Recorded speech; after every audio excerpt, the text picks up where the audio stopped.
Maybe. Okay. Yeah. Okay. Oh. Quiet on the set. Where's my beer? There it is. All right, we're good. Beer Oh, you behind gotta the do screen. life first? Yeah. Alright, give me a little toe. Oh, I saw. Oh my god! Does it glow in the dark? yeah. Nice. All right. And glad that see Luch go. Okay.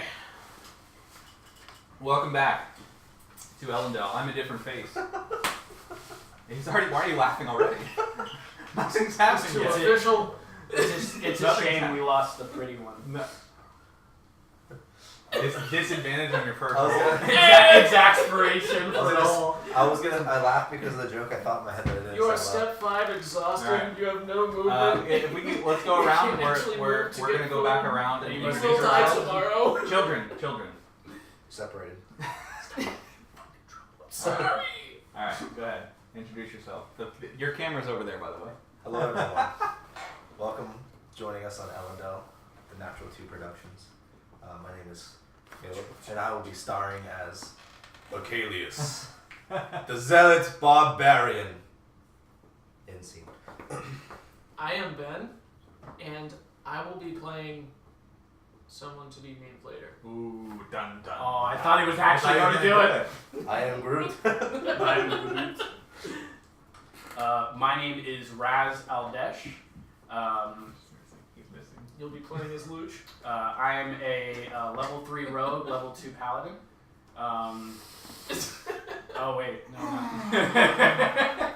I'm a Eldrich Knight, level 4. Or we all level 4, right? Yeah, we're level Wait, did we 4. turn level 4? Yes. Okay, we're all level 4. It says so on the overlay. So I'm That's a your street 41-year-old guy. I Yeah, specialize in lightning melee magic. I've got silvery hair, and It's really long. Not long. Whoever said that was false.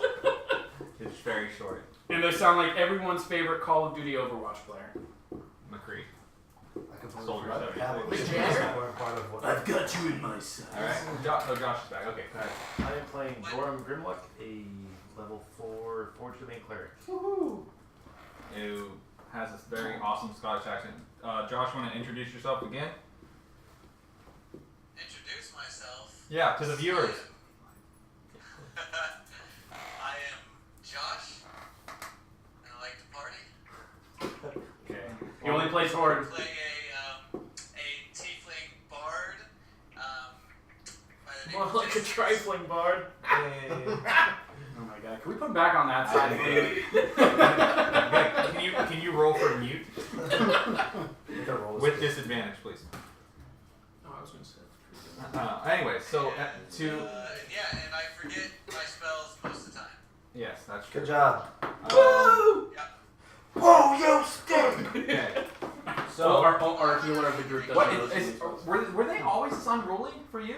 Were we like yes, to you talk were all the with time? us, you should Yeah, know. I didn't talk as much as you guys. Mm. You guys are an unruly bunch. The only good one is Dave. He's just over there, just like, can we play already? I love this art, man. I really do. Oh well, if you like that, just wait till you see the actual map. Fucking brown nose there. Well, Anyways, last So, week, I mean, you can continue. this is what I'm talking about. I can't continue because you won't shut your mouth. Whoa. Queen, stop talking. He's trying to speak. So last week, Jakkar, the most beloved of the party, decided to pursue The mascot. his one and only quest that is before the Celestial quest, and left the party to search for the orc leader and to find information on who killed his mother and father. Well, father. So he left. You all were back in Safeguard. You decided to take the advice of Francis, the Guildmaster, to find his brother, Jonas, who was in the city of St. Palatia. And from there you decided to leave Safeguard and travel north using the map that you had, right? Yep. This is the information that you've been able to gather so far on your journey. Did you guys want to do anything before you left, or are you on the way? We were at the inn last time I remember, and we were making our way to leave, so You're leaving. Mhm. Okay. Did you have to prepare spells? Yeah, I have the whole list of them. I'll let you know later when I figure it out. Do you still have my character sheet? Mine's the same. Yes. Are on there. Yes, I have your character sheet. What did you pick? For what? You're level 4. Oh, I went with Warcaster. Okay. Solid. That way I keep using my shield. I think War that's a solid casters. idea. Yeah, Warcasters. it's not most fun, but you want my balls in That's what Warcasters do. Okay, so the party is traveling north along the road. Everybody has their spells prepared, I'm assuming. Is that what you were saying? Oh, Yeah. and what's your I've got all of mine. Yeah, I bet you do. Distance, you have your spells Right prepared here. for the day?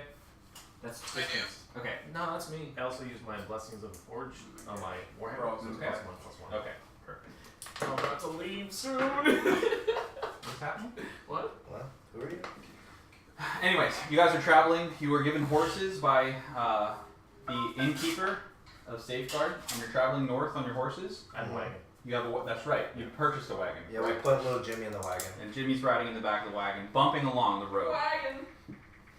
It's approaching dusk on the second day of travel towards St. Palatia, and for some reason, Distance, being the trifling bard that he is,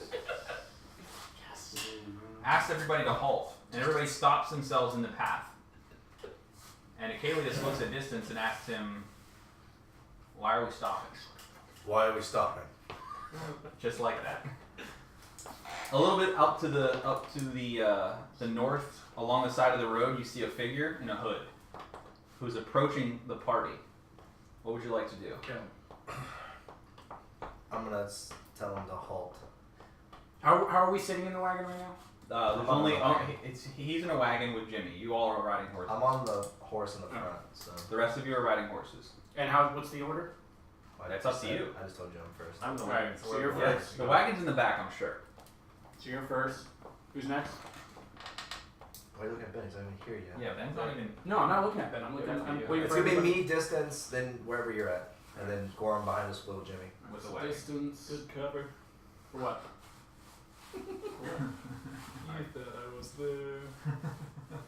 Forever. So the figure is standing just about 20 to 25 feet from you, along the side of the road, hooded. You can't really see because it's dusk, although you have dark vision. But for some reason, there is like almost like a shroud over the figure, and you can't see who it is.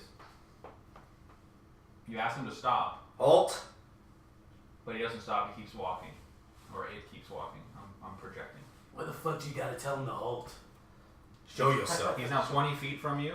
He's walking, but slowly, not menacingly, just approaching. Are we gonna mug him? Do I see him yet? You don't see his face. He's wearing a hood. I'm gonna get off my horse Okay. and then start and meet him, I guess. As you walk forward, the figure slows down, and you can see to the left of him and to his side a familiar figure. It is a creature, and the creature leaves his side and comes running up to you, and you immediately recognize that it is Aurora.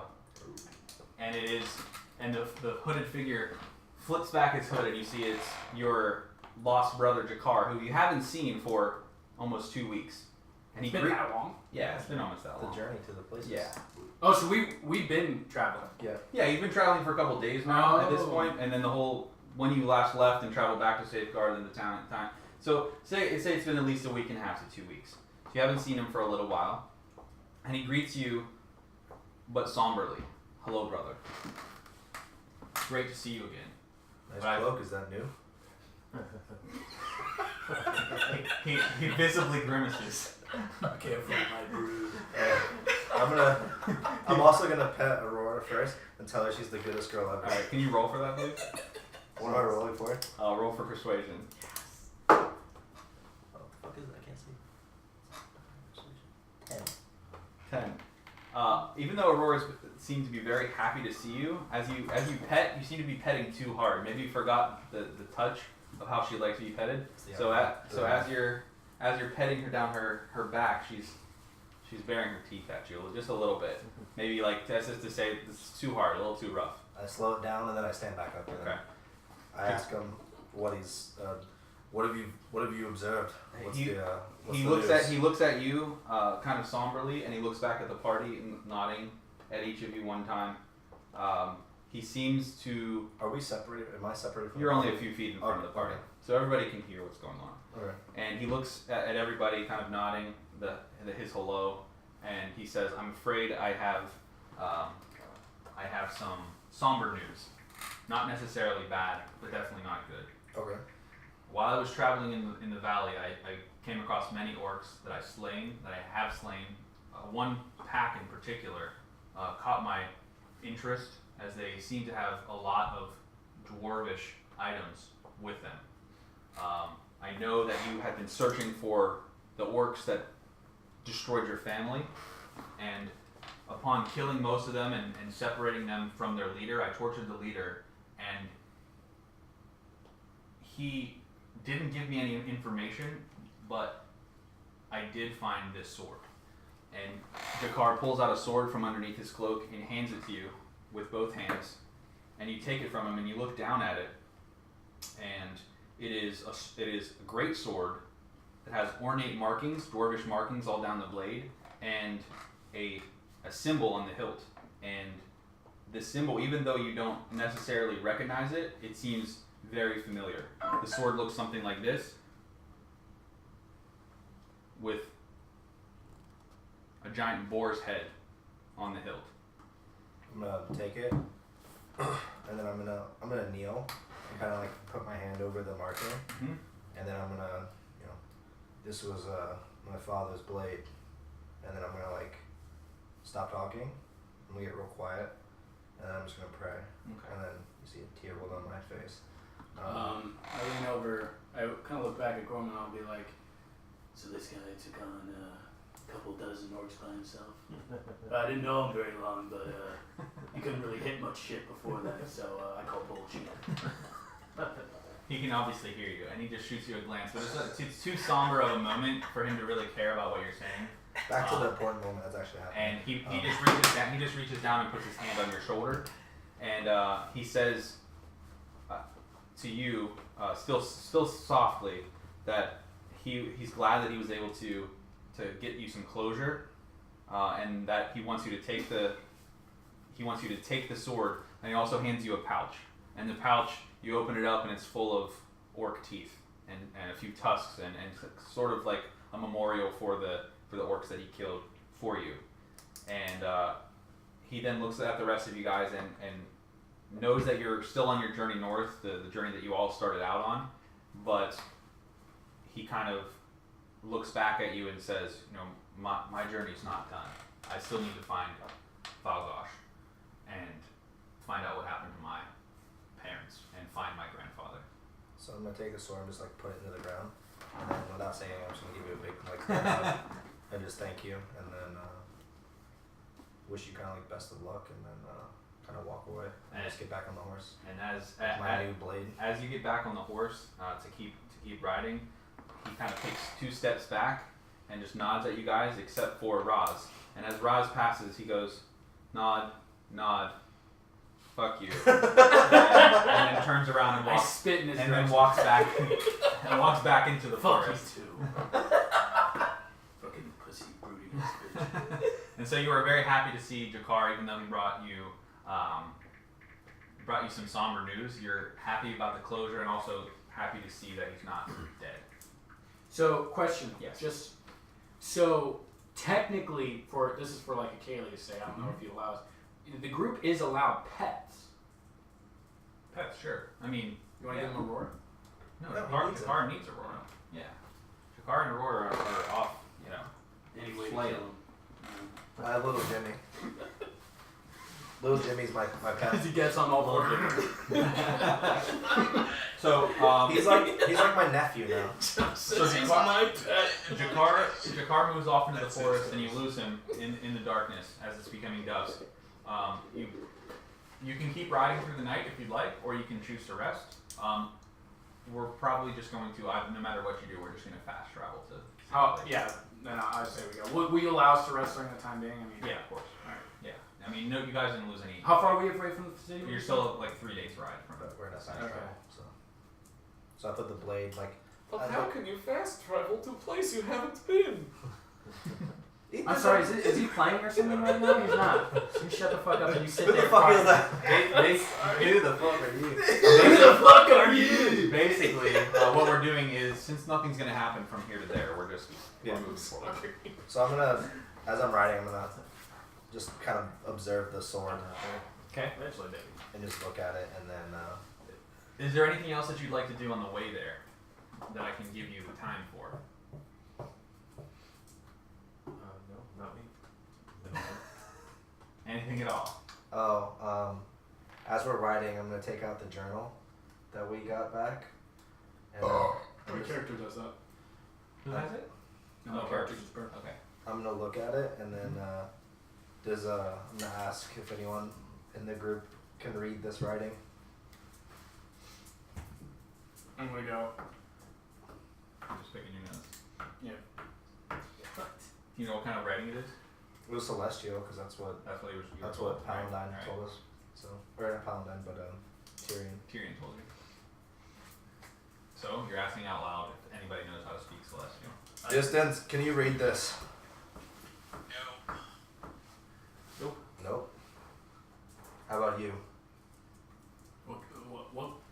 It is celestial writing. Can you read it or not? You don't have to talk to me that way. I Quit don't flicking your boogers and fucking tell me if you can read this or not.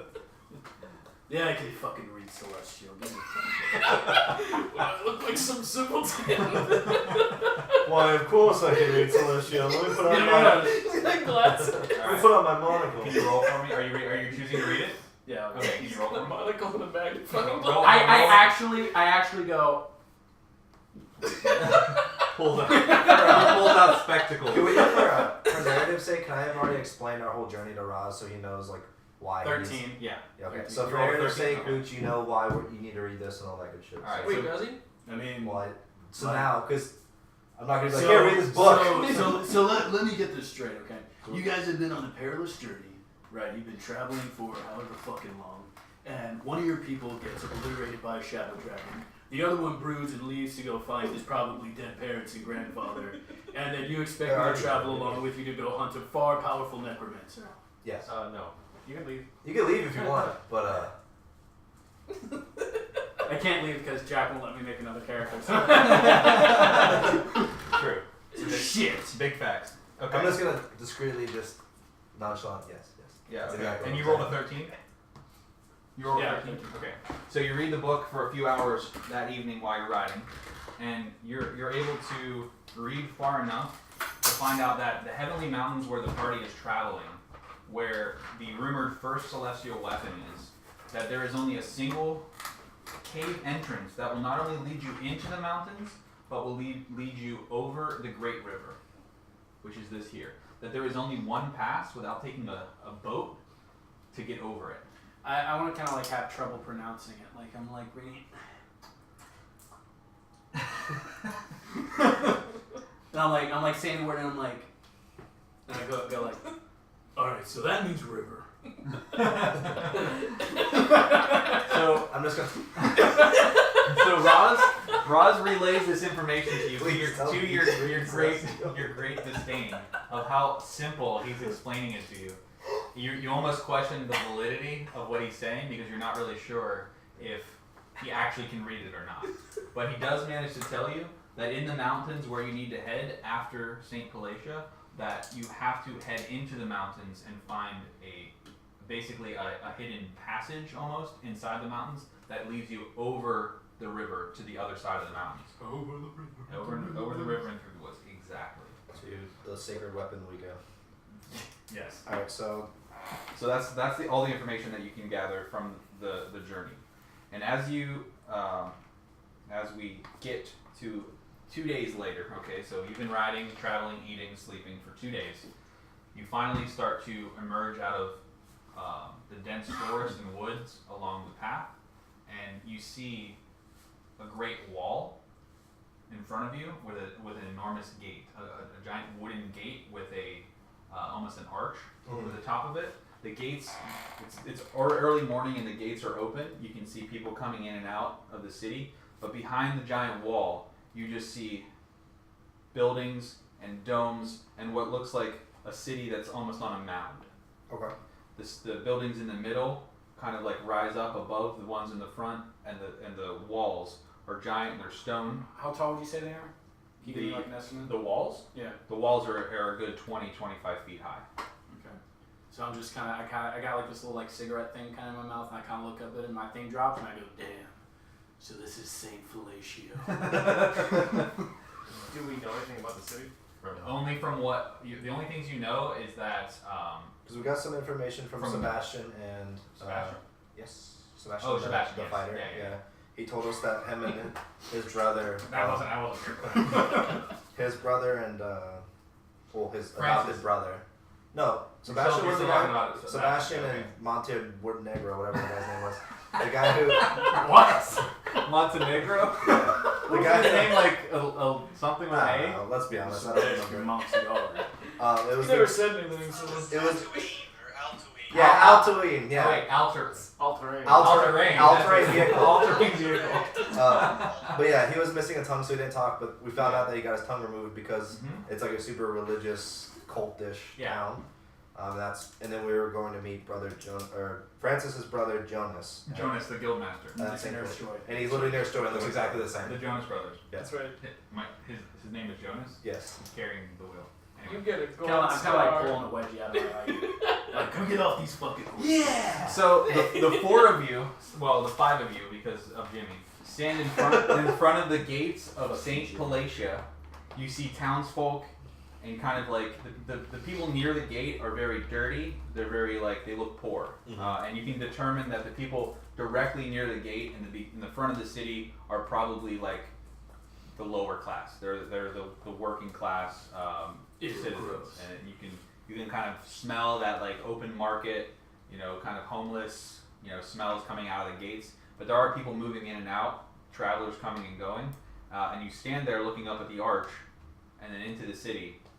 And what do you do? We're gonna. I guess we're gonna move into the city. We're gonna like move forward and kind of get an idea of where we're at. Okay. Sweet Yeah. Is the people outside of mixed races or is it Yeah.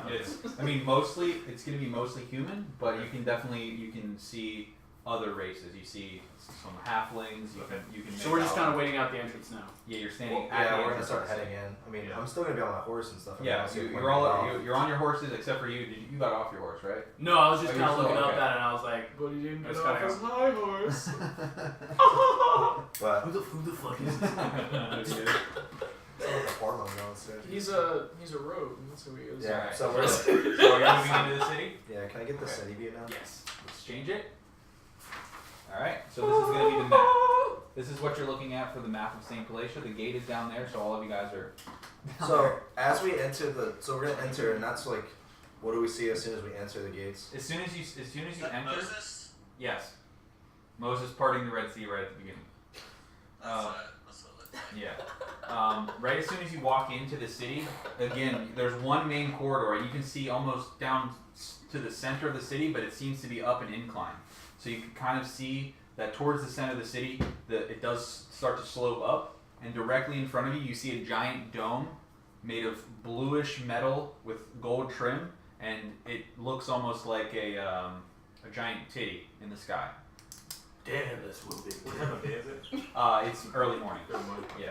So, What do you think will so happen the if I people, don't rock the it? people of the city have just gotten up. They're just getting started with their day, with their working, going to the market, that kind of thing. There's people on both sides of the street. You can see homeless people sitting on the side and like the gutters. To the left and the right of you, you can definitely see that this is like the slums. The slums part of the city. When we get in the I look like my grandma. I deserve a free hot dog. I'm sorry. I'm sorry, I didn't know what we were doing. Huh? You all are standing now. You've walked a little bit further. You're inside the arches. Do I see any guards or anything? There are no patrols or guards nearby. Not in the slums. There's no. Well, I mean, like as we patrol, I want to keep going, Okay. head towards like the main actual city. As we're walking, I kind of go, damn, I missed him. I think we need to do a little shopping. And I raise up my hand and I summon the spear I sold to the guy. Okay. Roz stands there and he goes like this, and nothing happens, and it goes on 30 seconds, 45 seconds, and he's just still standing there like this, to the point where the three of you are looking at him. Fucking idiot. Yes. Just wait. Just And even Jimmy is tugging on distance and going, "What's he doing?" And he's standing there. I think I just killed someone. And then out of nowhere you hear a faint, and then a giant whoosh, and he's holding the spear that he sold to the guy in Safeguard. That was clutch. And there's blood on it, and I'm like, shit.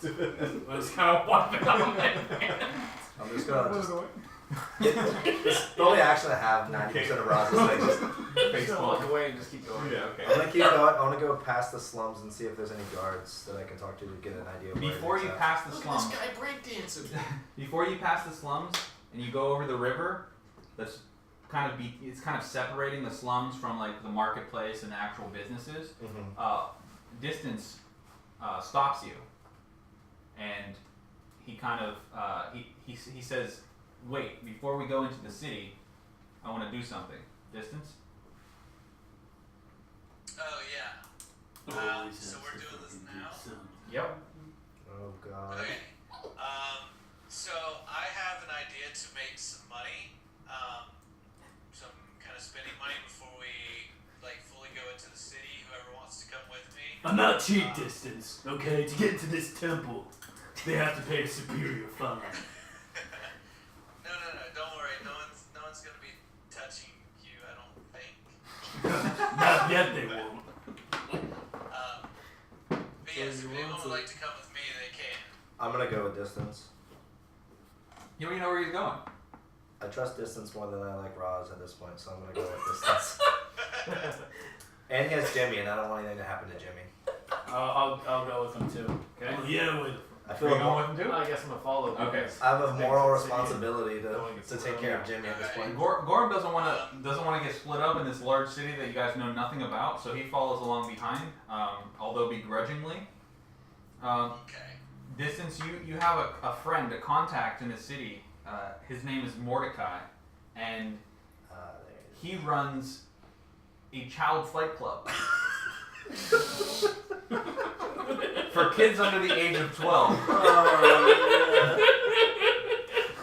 so bad. He pits See you, Mordecai. he pits the children it is. up against each other My brain.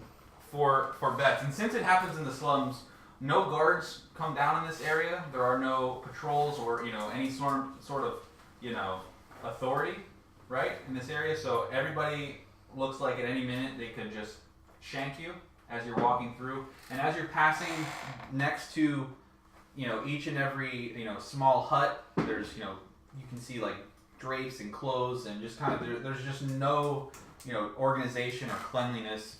And you go down and down. You're following distance, and he comes up to what looks like a hole in the wall, pretty much, with a door on it. And he knocks in a kind of a weird pattern, like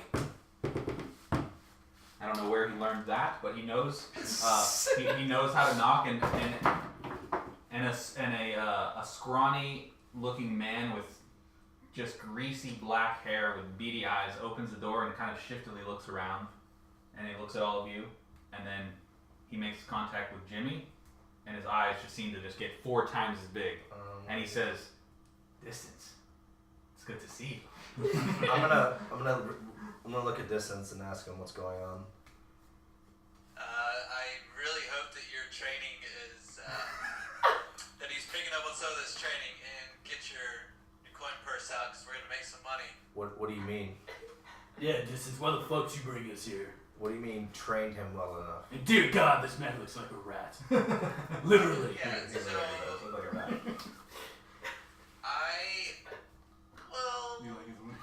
we're gonna bet on him not to get his ass kicked, maybe? I don't know. What What do you mean by get his ass kicked? Spit it out! do you mean? Oh, he's gonna fight other kids. I'm just gonna look visibly shocked. Is it shocking at this point though? Well, I mean, honestly, no, but like my character thinks it is still. Like, And I'm gonna kind of go. I'm gonna call like distance.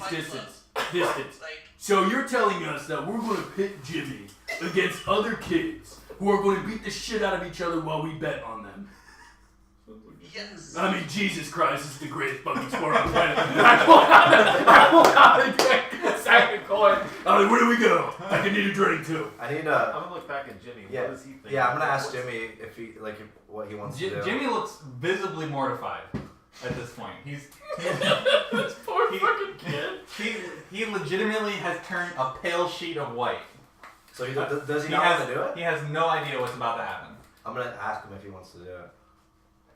We've been training for this day. Let Jimmy talk, Distance. Let Jimmy talk. Let Jimmy talk. Jimmy just looks at you, then looks at Distance, and he just kind of like looks back at you, and then he goes. He's kind of like shrugs. He's down for whatever. He's ready to play Papa his Distance masters. wouldn't leave him wrong. Yeah. At this point, Jimmy is he's trusting of Distance, even though he looks visibly frightened.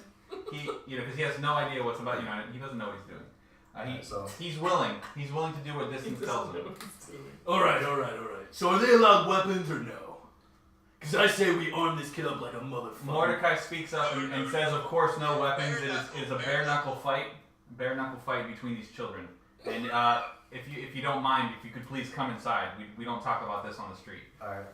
So he opens the door. I just want to see where this goes. He opens the door and kind of stands next to it, and just kind of looks at you. And Distance goes in, followed by Jimmy, and then the three of you. I'll go in after. Okay, so Akalius is following in after Jimmy. Is Mordecai like standing by the door? He's standing right at the door. Alright, I kind of walk in and I kind of look at him. I'm pretty tall, so I look down and I go like. And I kind of keep walking. On the game, I was looking at my alignment. Gorram does not approve of this and grumbles and just like takes his wagon and turns around. Okay, so Gorram is leaving. Gorram. Gorram turns around. Where are you going? Is there something that you want to do? Yeah, I'm just Okay. gonna go to. Give me a second to think. Okay, no problem. So So Gorram, we're just going to trust you with all our weapons, armor, and money. So I don't know about you. All my weapons are on me right now.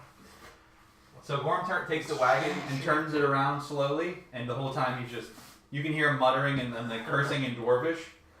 You're already inside, so you can't hear it, but the tail end's like, you can kind of just hear him just grumbling as he just like... Before I go in, What's a word you say? Like, so just give me a word. what do you mean? Like a word that you would say in Dwarvish. yeah. Yeah, yes. Oh well, no, like in English. Like what would the word be? I have no idea. We'll say degenerates. Is degenerates? Okay. Oh, I see what you mean. Yeah. No All right. What word for what's degenerate in Dwarvish? Who knows? Just We'll call it Ulgun. Akalius, what the fuck does Ulgan mean? I'd rather not say. I'm gonna yell at him before I go because obviously I know like he's not gonna want to do it. Yeah. Knowing him, and I'm gonna tell him I'll take care of everything, make sure everything's all right. Okay. Because I care more about the well-being of Jimmy than seeing him get hurt. So Mordecai, once you guys are all inside, he closes the door behind him, and he turns and he goes, "Follow me," and he leads you down a hallway, and then all of a sudden opens the door, and there are almost straight down steps, almost like a ladder that you have to climb down. And as soon as he opens the door, you can smell sweat and blood, and you just hear like raucous like cheering and talking from down these steps. So he says, follow me, and you guys climb down the steps, and as soon as you get down, you see this giant pit, this circular pit with all of these just dirty, grimy men standing around in a circle, and inside this open circle is two children, probably 7 or 8, and they are just super ripped. They are just going at each other with their fists. Just punch after punch after punch. This is so wrong. I smack at Kalis and I go, "Did you kill your first orc by his age?" I didn't even say anything. That was Gorram. You racist. I know dwarfs look alike. I go, this place is fucking disgusting. I love it. I want to go to where the bar is. Okay, so you can hear that the fight is ending, and you see two men throwing what looks like an unconscious kid over their shoulder, and they're leaving. And Mordecai looks at Distance and goes, "Is the boy ready?" Fuck yeah, he's ready. Yeah, I was talking to I distance. need to talk to him real quick before he goes in. Okay. So you We pull. also need to place our bets and everything. Well, that'll happen in a second. So you pull little Jimmy over to the side. And what did you need to tell him? And tell him to go down in the fourth. Wait, what? To go what? You just told him to throw the fight.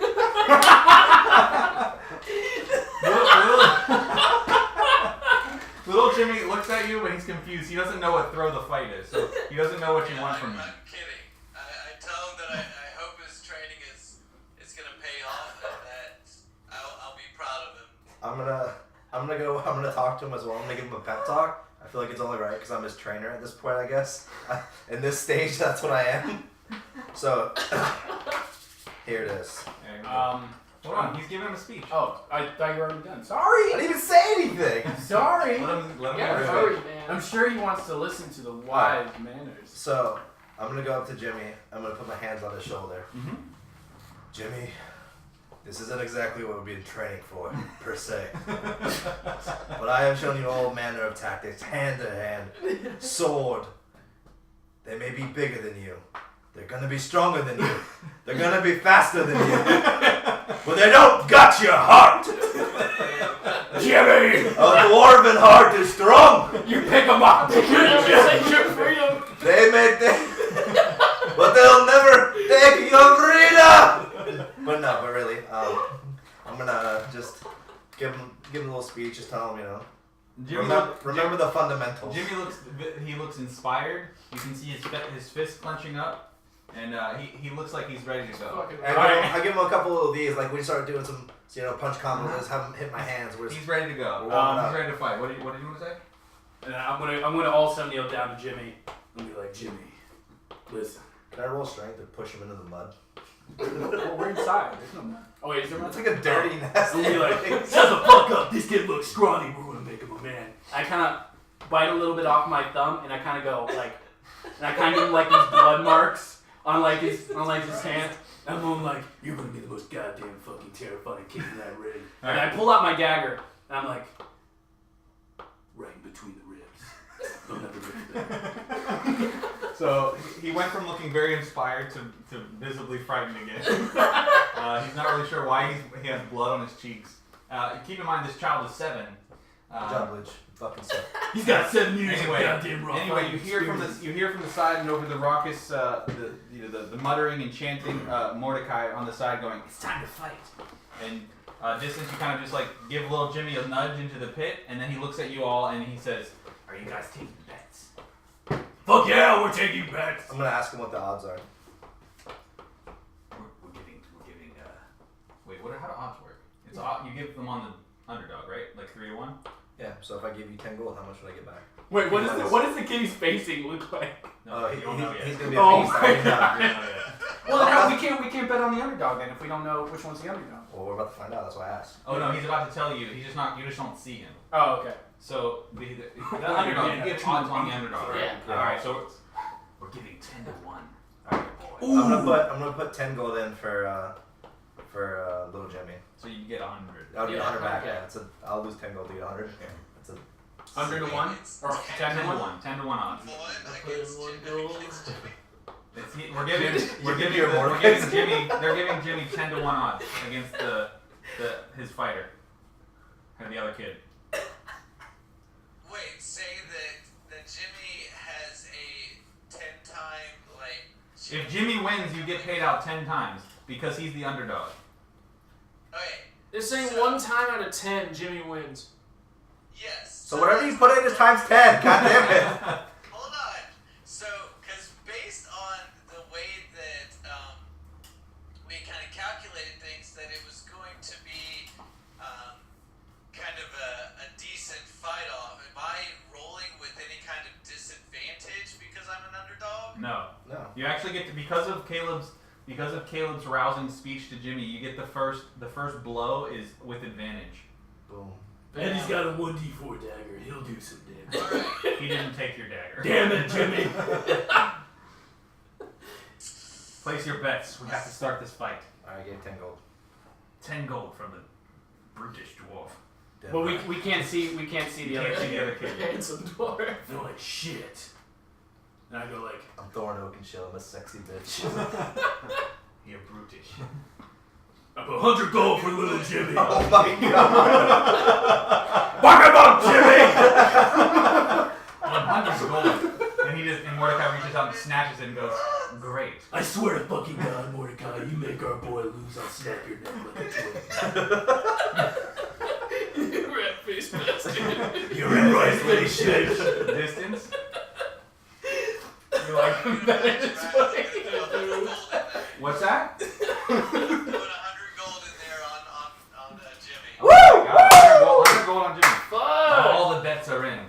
And he takes the gold and he walks off to the side, and you can see him go over to the corner, and all of a sudden, it's quiet. Oh god. Can we be like the parents at like a soccer game? Just like rooting overly. It's quiet in the room, and all of a sudden, a few of the men on the corner just kind of move out of the way, and you just see It's a 45 this.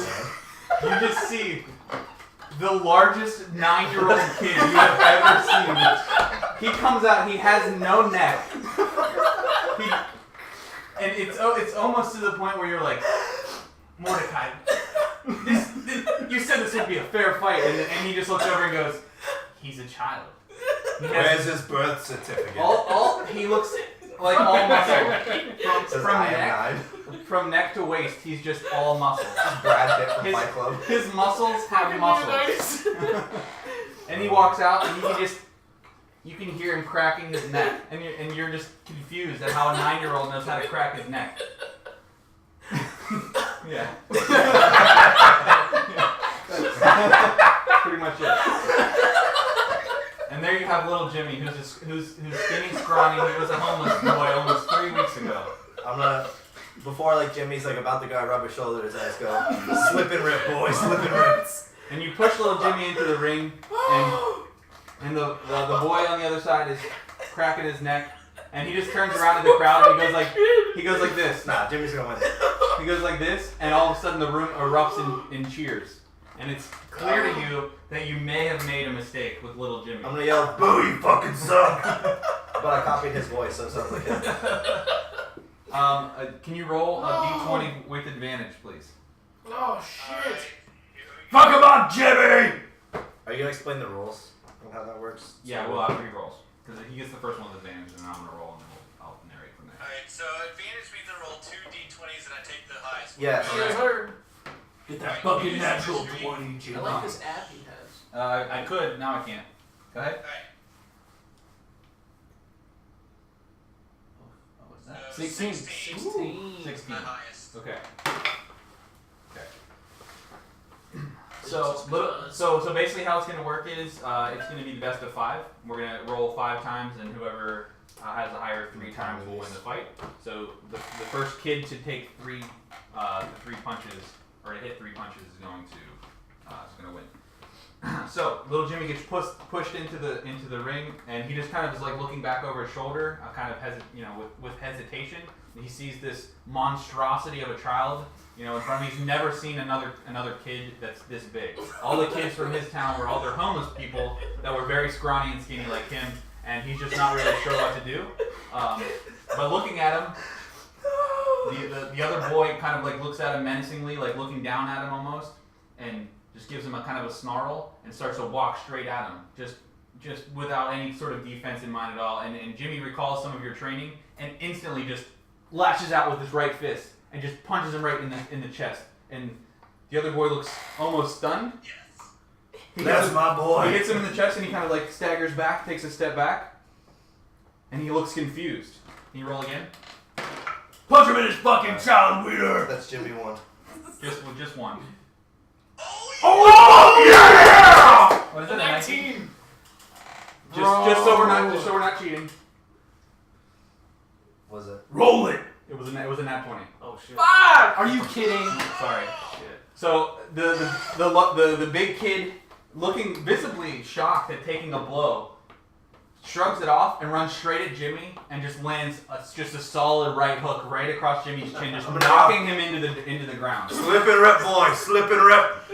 And when I mean like straight into the ground, it is like a, and he's just down. We're the gods Gorram with this fucking bless. Fucking hammer, man. Just the right hook right across Jimmy's chin, right into the dirt. Roll again.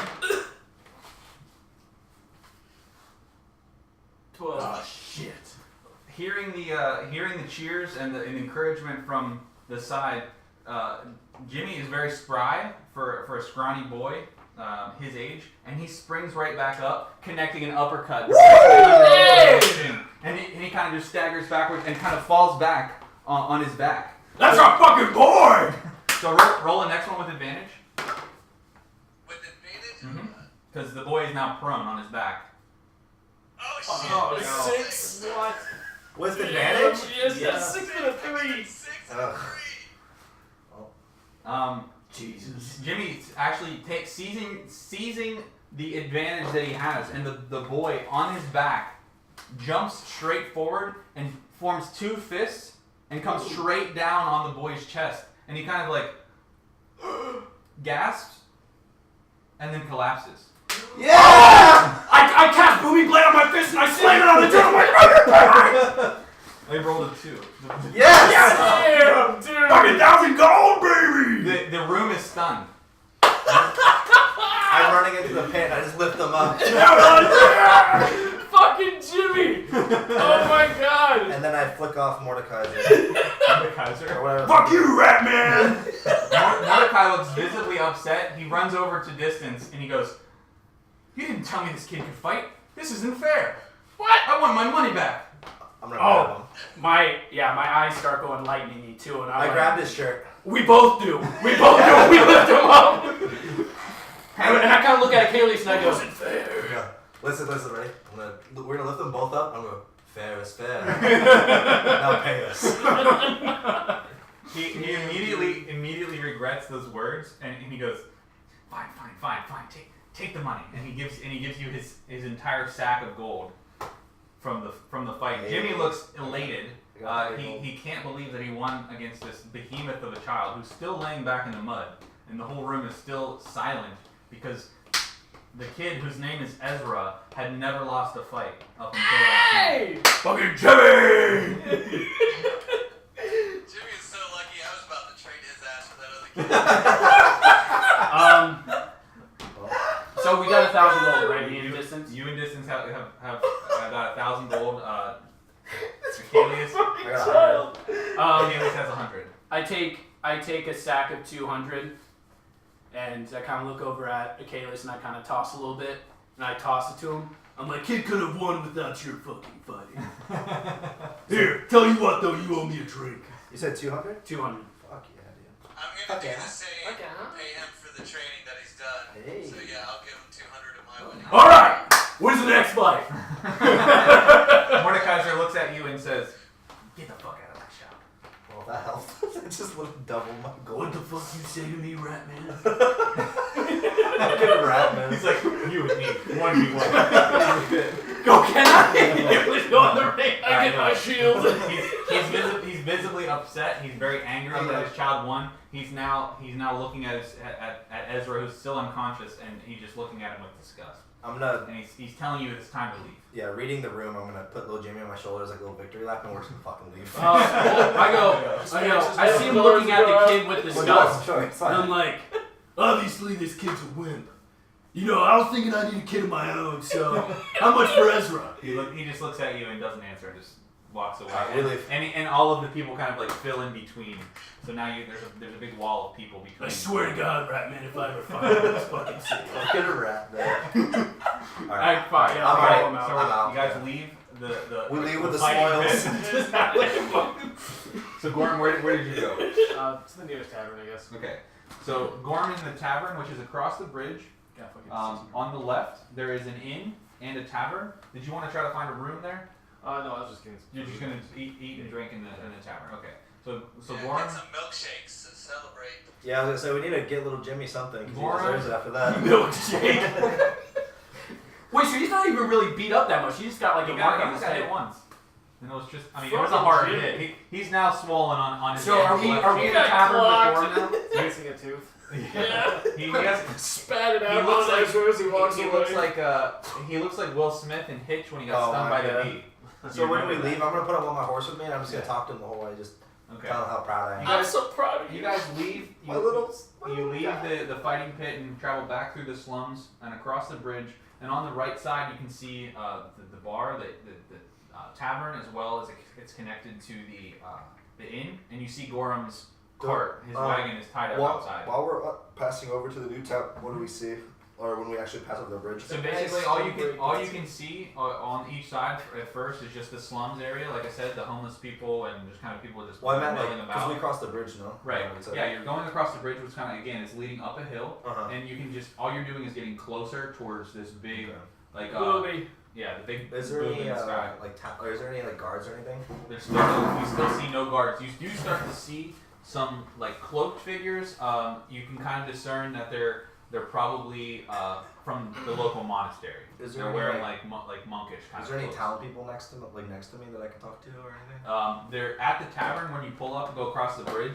There is a kind of an older man with white hair. He's wearing like he's wearing like a butcher's cloak. Mm-hmm. This kind of has like what looks like food and stuff on it. And he's standing outside the tavern, and he smiles at you, although you can't really tell if he's being like overly friendly or if he's just being nice. I'm just gonna ask him really quick and excuse me, sir, not to bother you, but do you know where the guild is? Who do we ask? Sorry. It's just like a There's butcher. There's a guy standing out front of the tavern. Okay. And he's actually near Gorham's cart, which you recognize that it is Gorham, so you know that Gorham's inside the tavern. And he looks at you and It's the butcher. he kind of strokes his beard for a second, looking at you up and down, and he says, the guild, Jonas runs the guild, and he kind of points off to the left, which is over here. Correct.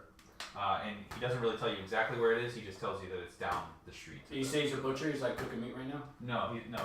You can't tell that he's a butcher, he's just wearing like a butcher's cloak. Oh, okay. Alright, so what do you want to do? Josh and or Roz? We need to treat Jimmy to something. This kid needs a Fucking fucking steak. Shirley Temple, right? Did you want to go see Gorham inside the tavern? Did you want to meet up with him? Yeah, I'm gonna go It's in a there and Pina colada. I'm gonna put my horse next to the cart, and I'm gonna prop off me and little Jimmy, and I'm gonna walk into the bar and go meet Gorham. Okay. We'll go in. Okay, so we got you enter the tavern, and you're greeted immediately by a woman who introduces herself as Mrs. Patmore, and she's an elderly woman, silver hair, and she's very bubbly, very very happy. And you mentioned to her that you're there to see your companion, and motion to Gorham, who's sitting at the bar, and she says, "Yes, come in, go join How your friends." old does she look? She's old. She's like probably in her 60s or 70s. And she asked if you met her husband, Winthrop. Ooh. Is that the guy that was out front? And she says, "Oh yes, he's outside. He's trying to fix the sign on our tavern." Well, he's a lovely man. We did say hello to him. Oh, good. So you enter the tavern, you go meet Gorham, and now the beautiful. five of you with Jimmy, who still has a swollen face, is sitting or standing around the bar. So we're next to you're Gorham. next to Gorham. I just take my winnings and I go, "Let me buy you a drink, Gorham." Fuck off. Oh, come on, don't be upset. I just kind of go, Don't be a prude. Gorham doesn't approve of Is there like a bar or something Yes. somewhere? that you're in the bar. Okay, so is the lady the barkeep? Yeah, both of them run the inn, and I'm gonna ask her if she has any ice or anything cold. it's cold. Nothing cold around here. Do you have a small piece of raw meat I can take? the fuck are you gonna feed this kid fucking? No, she's gonna eat it. Oh. Steak. I mean, you could purchase a steak. Yeah, I'll do that. Whatever. Just we can. Okay, so she Give goes it and somebody she goes and gets you a steak, and she just brings you out a slab of meat Is it on a cold? plate. It's It's- not. Isn't it's it not supposed warm. to be like frozen meat though? It's not No, warm. it's just that's like an old thing they used to do back in the Yeah, day. it's not. It's kind of hard to keep things cold. Yeah. back then, but I'm it's gonna definitely assume not it's common. cooler than So I'm gonna take that. I'm gonna give it to Jimmy. I'm just gonna instruct him to put it on his cheek to reduce the swelling. Okay. Do we know her name? Yeah, she Yeah, told us. Mrs. Patmore. Like, man, do you have anything for a super badass kid? Something that'll really get his, really get him going. She looks at you and just goes, "Sir, I don't Are there any approve more of that language options? in my Well, establishment." I'm sorry, my mistake. Do you have something for this super whoop-ass kid? I'm just gonna be like, again. I'm gonna run my fingers through my hair, just take a deep breath. I'm gonna ask her if she has anything sweet or like any kind of like treats or anything, like a donut or like something like Find that. something. Kaylee, so I think this kid needs his first alcoholic beverage. The kid is 7. He is 7. And you just fucking beat up a 30-year-old. That kid was 9. Right. So she goes in the back and she pulls out a They don't have like age restrictions on drinking at this time period. That's true. You don't think? It's probably a lot cleaner. Technically it's your kid. You can A lot do cleaner whatever than you want. Yeah, if you had access to alcohol, I mean, it was just fuck. You could drink. I just gave. I'm gonna whatever you get. If it's a donut or whatever, I'm just gonna give it to him. And Yeah. She's gonna come out with some sort of pastry that she cooks every morning. I'm just gonna give one to him and just. What about milk? Do they got milk? Yeah. Give him some milk. Yeah, there we go. We'll do And that. some milk. Okay. So she goes and fetches milk. Bring some of that cow nectar out here. Gorram is still visibly upset at you, by the way. At who? At all of you. Oh. Gorram, let me buy you a drink. Not Come on. me. Fuck off. I moved down to see away from him. Alright, Gorram, there's no need to act like that. I understand. I'm gonna just tell Gorram everything's alright. Like it's fine. I'm gonna tell him in Dwarvish because no one else here speaks Dwarvish. So I'm gonna talk to him and Okay. be like, hey, everything's alright. I made sure the kid is fine. I couldn't stop it obviously, but we had to make sure our training with him paid off. I'm just gonna kind of give him a little nudge. I was like, our boy won. I see they're speaking Dwarvish, and I kind of go, Yeah, Gorram, quit being such a Gorram. or whatever the word. I'm just gonna again. Okay, so you're all in the tavern. You're eating. You've gotten something for Jimmy. Are you gonna allow little Jimmy to have something to drink? Alcoholic. Yeah. Okay. So little Jimmy. No Alright, questions. can you hold on? Can you roll for hold on 1 second. Constitution? Yeah. Yeah, roll for Constitution. Because these people just gave them milk and now you're giving them ale. What's wrong with that? I just asked if they Yeah, had milk. I 17. didn't. Oh, okay. Hey. Oh. So little Jimmy takes the cow nectar all in one swig and just gulps it down, and then Akalius sticks a full pint of ale in front of him, and he just looks at it with his eyes wide because his face is still killing him, and he's got a piece of meat on his cheek, and he just looks at it and picks it up with 2 hands and just goes. Jimmy's a fucking champ today, dude. That's And a just- boy. And just and chugs the entire, Told you. The you entire little Jimmy. pint. He's the fucking guy. and then burps. And Did just he lets- level up? He lets out the biggest burp. I'm gonna let out one of those deep dwarven laughs, just a good old. Yeah, I kind of go to Case and I'm like, yeah.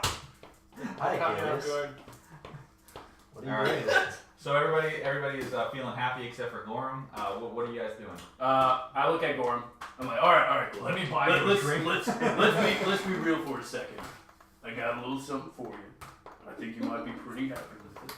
Don't want anything from you. I got a couple of nice pieces of plate mail that I think we need to get finished. Fuck off!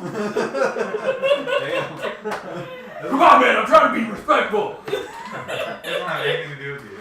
Alright, so I'm gonna like just kind of get up and Okay. tell everyone I'm gonna go to the guild Okay. because that's gonna be where I'm going. So I can tell them if they want to hang out and whatever they can do whatever. But that's Okay. I'm gonna go check out the guild and talk to You Jonas. want to go get played down? Are you gonna be Oh, recording I before forgot. you What do are we it? going to the guild for? No. I don't know. He's going to the guild because he wants to get his sword. Yes, it Oh, can. okay. Wait, Very get good. worked on? Well, no, I'm gonna go. I want to go to the guild just to talk to Jonas. Isn't that like the plan? Yeah, the guild isn't where we get our weapons. Oh no, yeah, you wanted to do something else. Yeah, no. He wants to go talk to Jonas. Because I just figured it's the closest in proximity from. Well, is that the tailor or seamstress? Okay, I'm gonna go. Seamstress is first. I'm actually gonna. I'm gonna ask. I'm gonna go out the front and ask her husband. Winthrop. Yeah, I'm gonna ask him where I can buy a tabard Okay. or where I can get one like a work. Like He tabard does the work. same. He does the same beard stroke, and he says, "Oh, that's over by the guild. There's a woman in there that will sew anything you want." Okay. I'm gonna give him a nice pat on the back and tell him that he has a fine establishment. You once again, you kind of pat too hard, and he kind of is like, oh, and he just looks at These you. dwarven hands. Although he's a human, so he's a little, so you kind of hit him in the small of his back, so he's kind of Give him a nice pat on the ass. As Akalius leaves, I'm like, Gorram, they're nice pieces of set of armor, okay? You may hate me, but you don't hate the armor. That's true, I guess. Alright? And I'm offering you some good quality pieces of armor, because if you die, we die. True Like, if that. he dies, he dies. So you guys want to head to the smith. You just want to like rumble, kind of like, Yeah, Except so I'm visibly getting over it. they're sitting in the wagon, they're, you know. Do the pieces of Yeah. I don't okay. want anything Alright. from you. Alright, so Oh! distance, what are you and Jimmy doing? So we're finished like eating. Yeah, in the tavern? you're in the tavern, you've pretty much finished your meal. Jimmy is not intoxicated somehow for a 7-year-old. He's a fucking man. He's a beast. Oh my god. I just want Jimmy to have like a little 6-pack, right? Just like Right after the fight, it just appeared. He just got cut. And then And where's everyone else going? Are they all going shopping? I'm going. Kalius is headed to the seamstress, then the guild. And then Gorram and Roz are going to the smith. I would probably know this. Is it possible for someone to manipulate the armor Let's to see, fit us? Or is that like something I that- would like to okay. get a crossbow for my in my pack. Okay. So where would I go for one of those? Blacksmith? or- You would need to go to the blacksmith. Yeah, the smith would have the weapons. Okay, so I'll follow them to the blacksmith. Well, he hops in the wagon with us. We're taking the wagon because we're carrying. Yeah, of course. Yeah. So the 4 of you actually are hop in the wagon. There's 2 up front, 2 in the back with the armor, and you take the wagon. Oh, do we see Akalius? No, Kalius is already gone. He's already he told you where he was going, and he's headed towards the seamstress and the guild. Oh, so we can't like yell to him? Hey, we're going to the blacksmith. No. Yeah, it's already he's already gone. And you on the way out, you ask Winthrop where the blacksmith is, and he kind of like looks at you and goes, "You guys ask a lot of questions," and then points in that direction towards the other end of town, and you all take the wagon and head that way. Well, you answered a lot of questions. So you pull up to the to what looks like the blacksmith shop. It's an open air shop. You can just see kind of a heavy set man just banging. He's just banging on armor. And Ooh, I like it. he looks up and then keeps going. He goes back to what he's doing. And I go to Gorram and I'm like, I've got experience. I do this. The baseball. That's the only thing to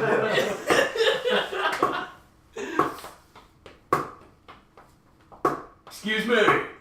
Just keeps banging away. Is he human or dwarf? He's or a human. He's a big, heavy set guy.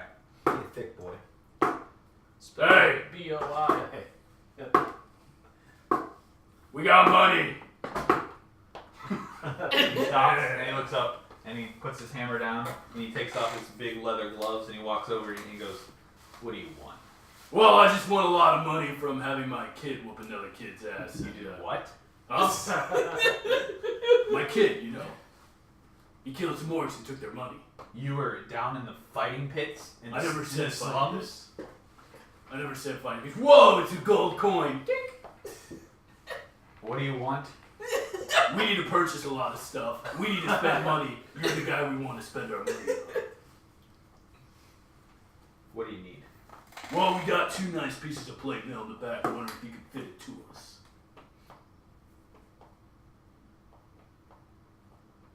It's gonna be a lot of money. Yeah? Yeah. I got a lot of money. Like how much is a lot of money? How much is Plate mail's 1,500 by itself. 1,500? Yeah, by itself. 2,000 gold. For both of them? Does this look like a charity shop to you? I mean, no, but we're looking to spend money. 2,000 gold 2,000 gold. a piece. Question. I go run to the wagon and I pull out a spear.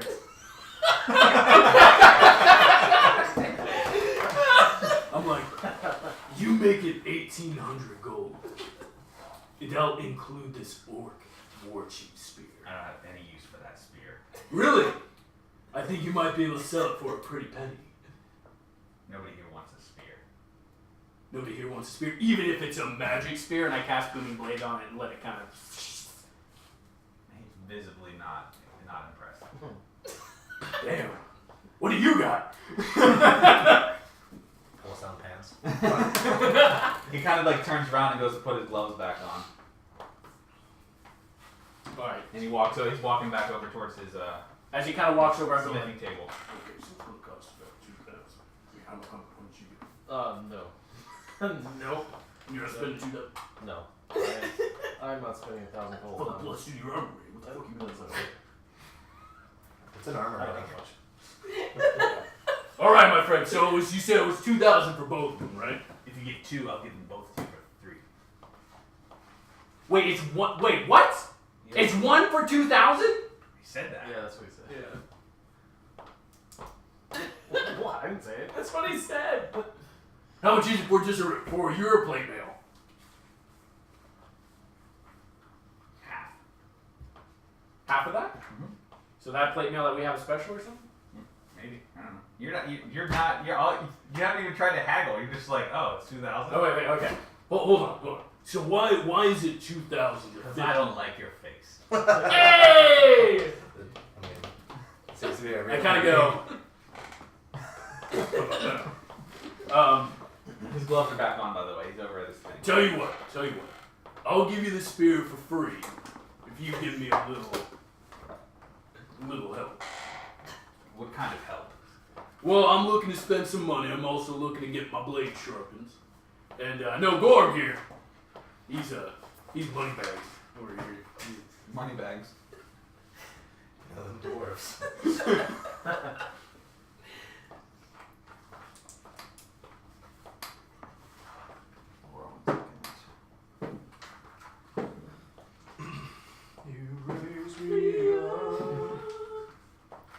Swear to God, if that armor we have is like +3. Alright, so, so I said 2,000, and you're, what are you trying to... Wait, to fit the armor to us, but 1,000 for an actual plate mail. No. You said half. I was saying that it would cost, I would sell it to you fitted for 2,000. But then I asked how much your plate mail was, and you said half. Yeah, mine. Yeah, your plate mail that you would sell me. Correct. Oh, like your fucking plate mail. Yeah. God damn it. Shit. It wouldn't fit you. God damn it. Alright, tell you what. I'll include the spear if you let me, Let me stop you there. I don't want your fucking spear. It's a nice spear! What's wrong with the I don't spear? want your fucking spear. Don't offer it to me again, I'm gonna kick you out. Damn, this man plays. How much you got? I got about 1,500 on me. 1,500. Yeah. You can scrounge up 1,750, and I'll give it to you. Tell you what. I might have 50 left. You do this armor for me, and I'll buy you a couple rounds. Fucking everybody. I'm just gonna stop talking to you and look at Gorram. What about you? You seem sensible. Can I do something for you? I'm just perplexed at this moment. I'm just like, what the fuck is happening? How much you got? What do you want? What do you want to get done? Really, I'm just looking to see if any splint mail or anything similar. Splint mail. Yeah, because. So you're not trying to get your fancy schmancy armor melted into No. plate. I don't have 1,000 plus gold to spend on it. What's your budget? House I don't even know. You came here expecting plate mail, so what did you look to spend? Not that much. Give me a figure. 1,000? 1,000. To mold that hunk of metal around your short, stocky body. Yeah. That was nice when I said that, but Or I I'll was give you thinking 50. other things. I'll give you 50 if you let me use your forge. You give me 50, and I let you mold it yourself. Yes. How about you give me 200, and I let you mold it yourself? Can you mold it? I'm a smith. I have smith tools. He's true. Yeah, he's a dwarf. He's a. Literally forged, I mean. Oh, I didn't lead with that, but I mean. All right. 200. You know how to use this thing? Yeah. He just whips on the Two big arrows. Done. How long does this take? I would say that you could do it if you work. You could do it overnight. 16 hours. Give me 300 gold. 4 times a week. So 3 we'll be months. here for 2 days. No, you could do them both overnight. Yeah. Alright. We'll I say, got like, stuff to you- do while you guys are working. I can anyway, say like so. you were, And this guy you were is work, still you'd be working on breakdancing. like each piece together. Mark right over there, man. Try to. But you're okay. Are you? You're just doing your armor? He's looking at you. Yeah, maybe. Okay. Just your I armor. mean, technically, you said, "Can I use your forge?" You never Yeah. said anything Yeah. else. You really like me, do you? Yeah, I'm visibly ignoring him at this point. How far are we from the tavern? From the tavern, I mean, the smith is here. You're like the You're smith two is doors next to away. the inn. So While he's kind of finale, can I run back to the tavern and literally get like 4 for what? mugs? Sure. Alright, so I run back and I'll be like, Look, man, we got on a really bad start, and I'm sorry I made you so mad, but here, this is from me. Okay.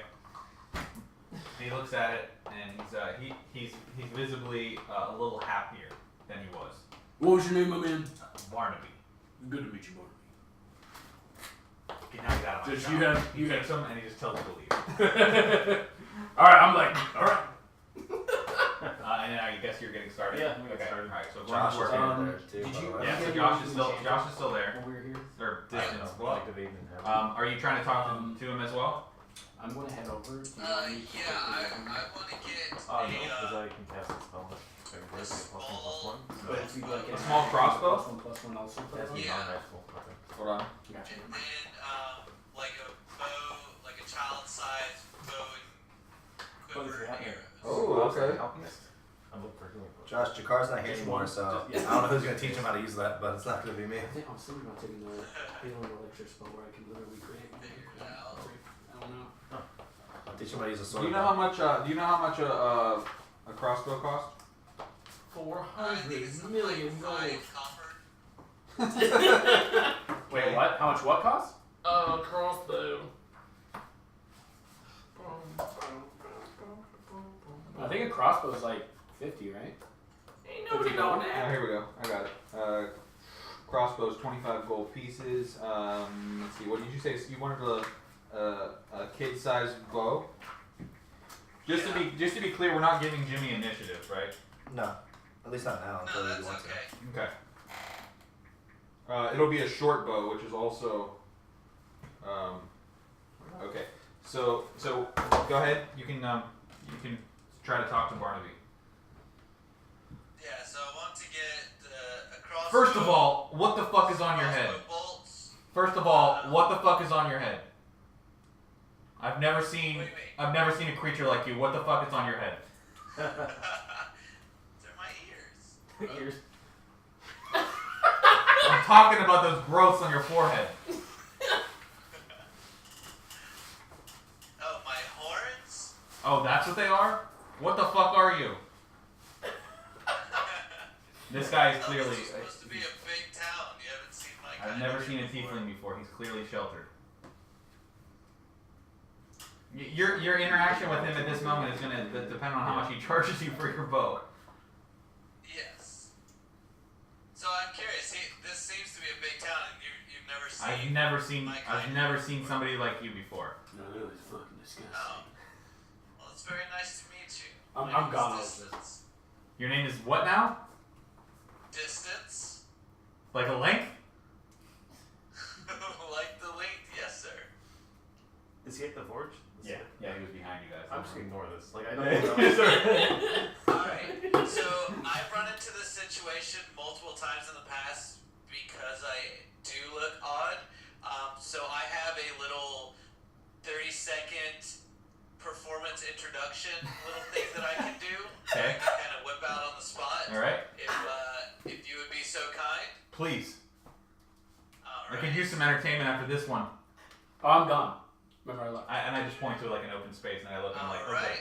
We're I just gonna kinda whip go- out my performance D20 introduction and 4 plus 7 to Okay, 11. alright. So it's a mediocre. Alright, performance, I would say. that'll do a good job. That'll do. That'll do. Oh, I'm getting up, guys. Anybody want anything? I'm good. These nuts. If there's Alright, some beers that anyone's not drinking, I'll Beer. Yeah. So you did a little song and dance for him. Thank you, Bill. Yeah, just basically doing an introduction to Okay. who I am, that Okay. I'm No, the beer. traveling bard, I play Yes. music and Okay. that kind of thing. So Barnaby looks slightly less confused, but he kind of like shrugs and goes, whatever. He's seen a lot of weird stuff today, Yeah, and from the just circus. recently, and he kind of like looks at you and then looks at your kid and goes, so what do you want? We need to get a few items. I would like crossbows, some bolts, short bow, and some arrows. Okay. I can give you all of that for about 100 gold. Where's Jimmy right now? Cool. Jimmy's right next to this. The circus doesn't pay Wait, too what? well. I have about 20 20 gold? Dave's birthday was the day after mine. Is it really? that I would be able to Happy to belated work birthday. with if Thanks, you man. could do that. It's your birthday? Nope. It's not my birthday. It's his birthday. It's Tuesday. Oh, happy birthday. Hey, man. Late birthday. Thanks, Internet. Thanks, guys. 2 days late, like a natural 2 it is. So you're saying you only have 20 gold, and you want to buy 2 bows and some arrows. I'm asking if that's possible. If you would. You really are from the. You really are from the circus. Yeah. Gorram's just Small.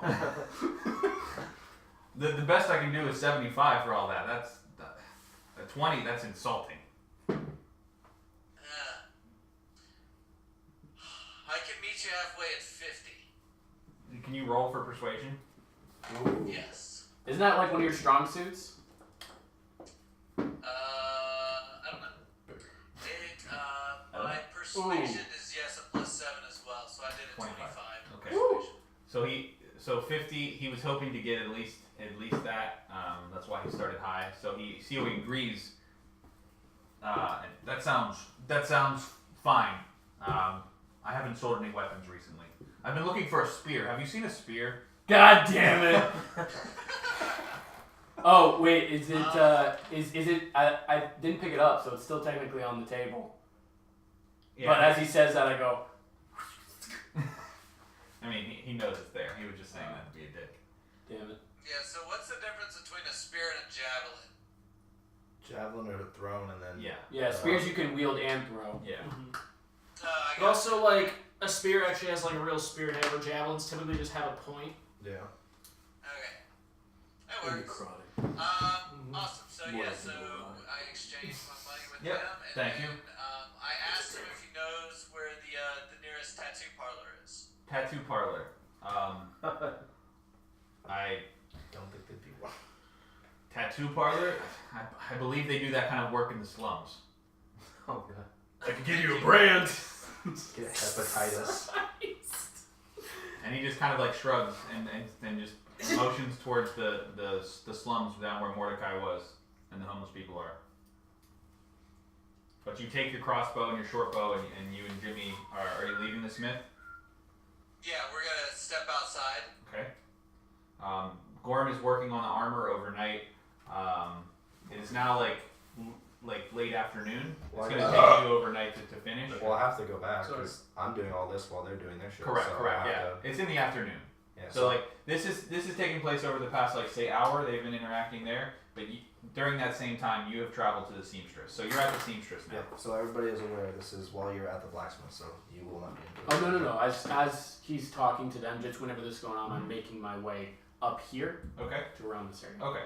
But like I'm saying, when I'm here, it's before you guys even left the inn, so you Yeah, guys aren't yeah. going to be anywhere near. So this is pretty much happening at the same This time. is as what happening you at guys the were. same Yeah, no. I'm not going to all suddenly appear. So I walk you. Aliens, my man. All right, so I'm going to walk you to the seamstress, and Okay. then who do I see? The seamstress's name is Eliza, Okay. and she's sitting on a chair inside the shop, sewing what looks to be like some sort of like it looks to you like a dress. I'm gonna walk up to her and I'm gonna open the door and be like, "Hello." She looks up. She's sitting down in a chair behind a counter. She looks up. and doesn't see anything because you're not tall enough to see over the counter. So she kind of goes, 5'6", something less. "Oh, I thought are you 5'6"? Mhm. Oh, so Pretty she tall sees the for top her. of your head. Mhm. So she sees the top of your head over the counter, and she goes, "Hello." He's still wearing Oaken Shield. Yeah, that's literally what my character looks like, pretty much. And then I'm gonna just wave my hand and be like, "Hello, I was told that you're a great seamstress and could possibly help me out with a project I need done." Oh, that's it. It's easy to be the best when you're the only one. Hey, still the best. What can I do for you? I'm actually looking for a tabard with a special design on the front. My tabard. Yes. What color? I want black with gold stitching. Black with gold stitching. The gold stitching. That is special. That will cost you extra. That's fine. I'm willing to pay. Okay. As long as How it's much good are you work, I willing don't. to pay?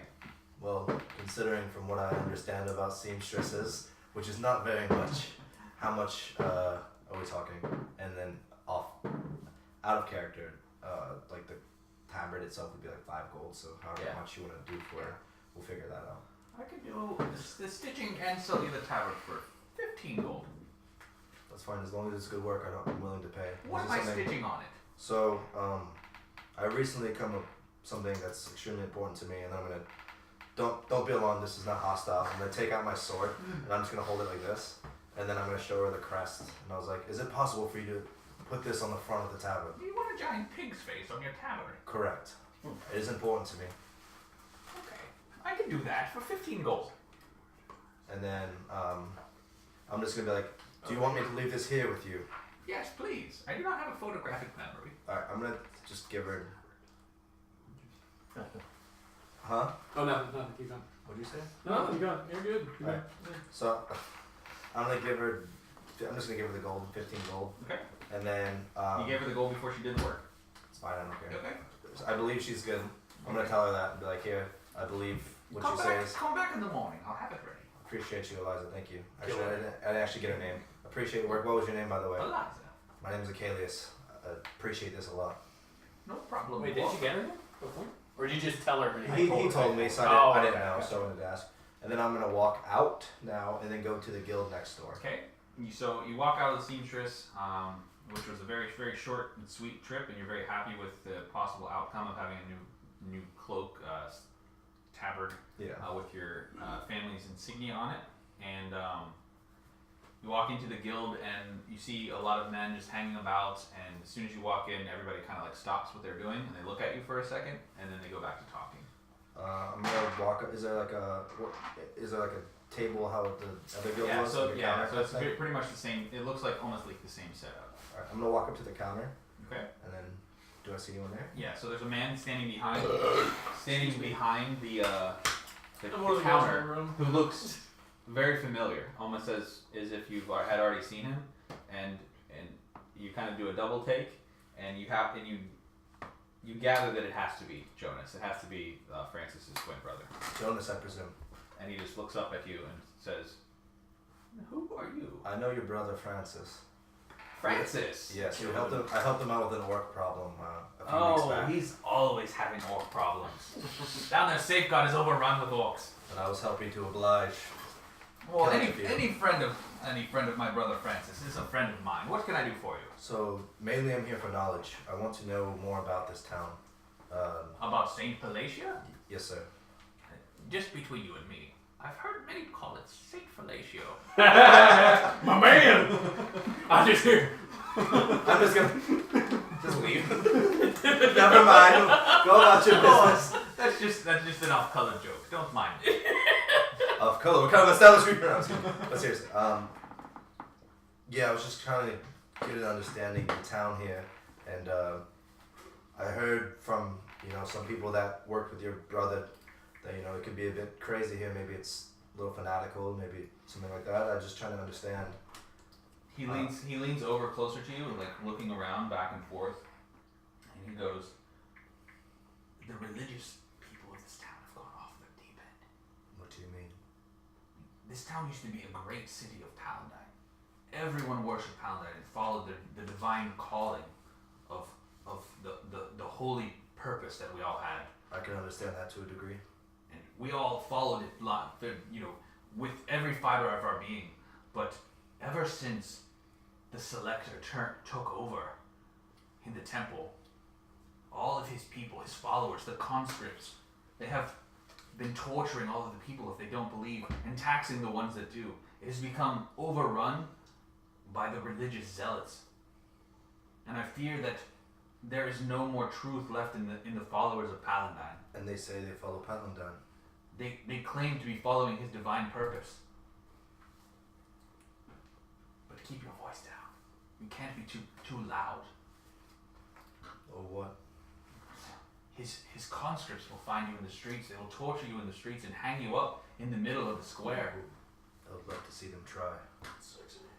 Obviously, this is making me angry. Yes. So as someone who follows, I'm gonna just. How long has this been going on for? For at least the past year, ever since the Selector took over as the religious leader of Saint Palatia. Is this the normal? Is this what most people in town feel? Do they feel scared? Everyone is scared. Everyone is frightened. No one knows what to do, so everybody follows blindly. They have to. And the ones that choose to disobey, they end up hurt, tortured, or their families are taken. And they say they follow Paladin. They say that the Paladin has given them all of their purpose and tells them what to do. The Selector claims to be his chosen. He even named the temple of the chosen, because he chooses who will be a true follower and who will not. So he chooses who follows and who does not. That is not his He will. claims to be divine. He claims to have the divine calling of Paladin himself. Alright, with that, I'm gonna tell him thank you. Visibly annoyed and angry at what I'm hearing, knowing that that's not his true, purpose. I'm gonna leave. Okay. You go outside. You are, like you said, visibly disturbed, and you go out of the guild and walk back towards the inn where you last saw your friends.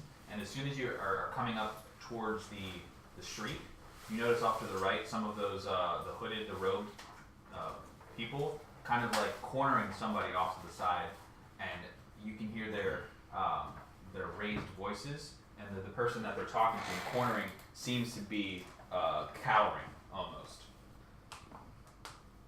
I'm gonna go up to him and just be like, "What's the meaning of this?" And they turn at you. The one closest to you turns at you and looks down at you and tells you, "Fuck off, dwarf." Where is it? Is this going on outside or in the guild? This is still why you guys read the This black is right for over here. reference. This is right over here.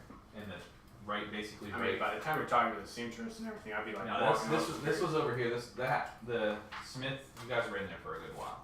And The then, seamstress, he was only in there for like 5 minutes. Same with the guild. and then obviously I'm just gonna turn around and I'm gonna head straight to the temple.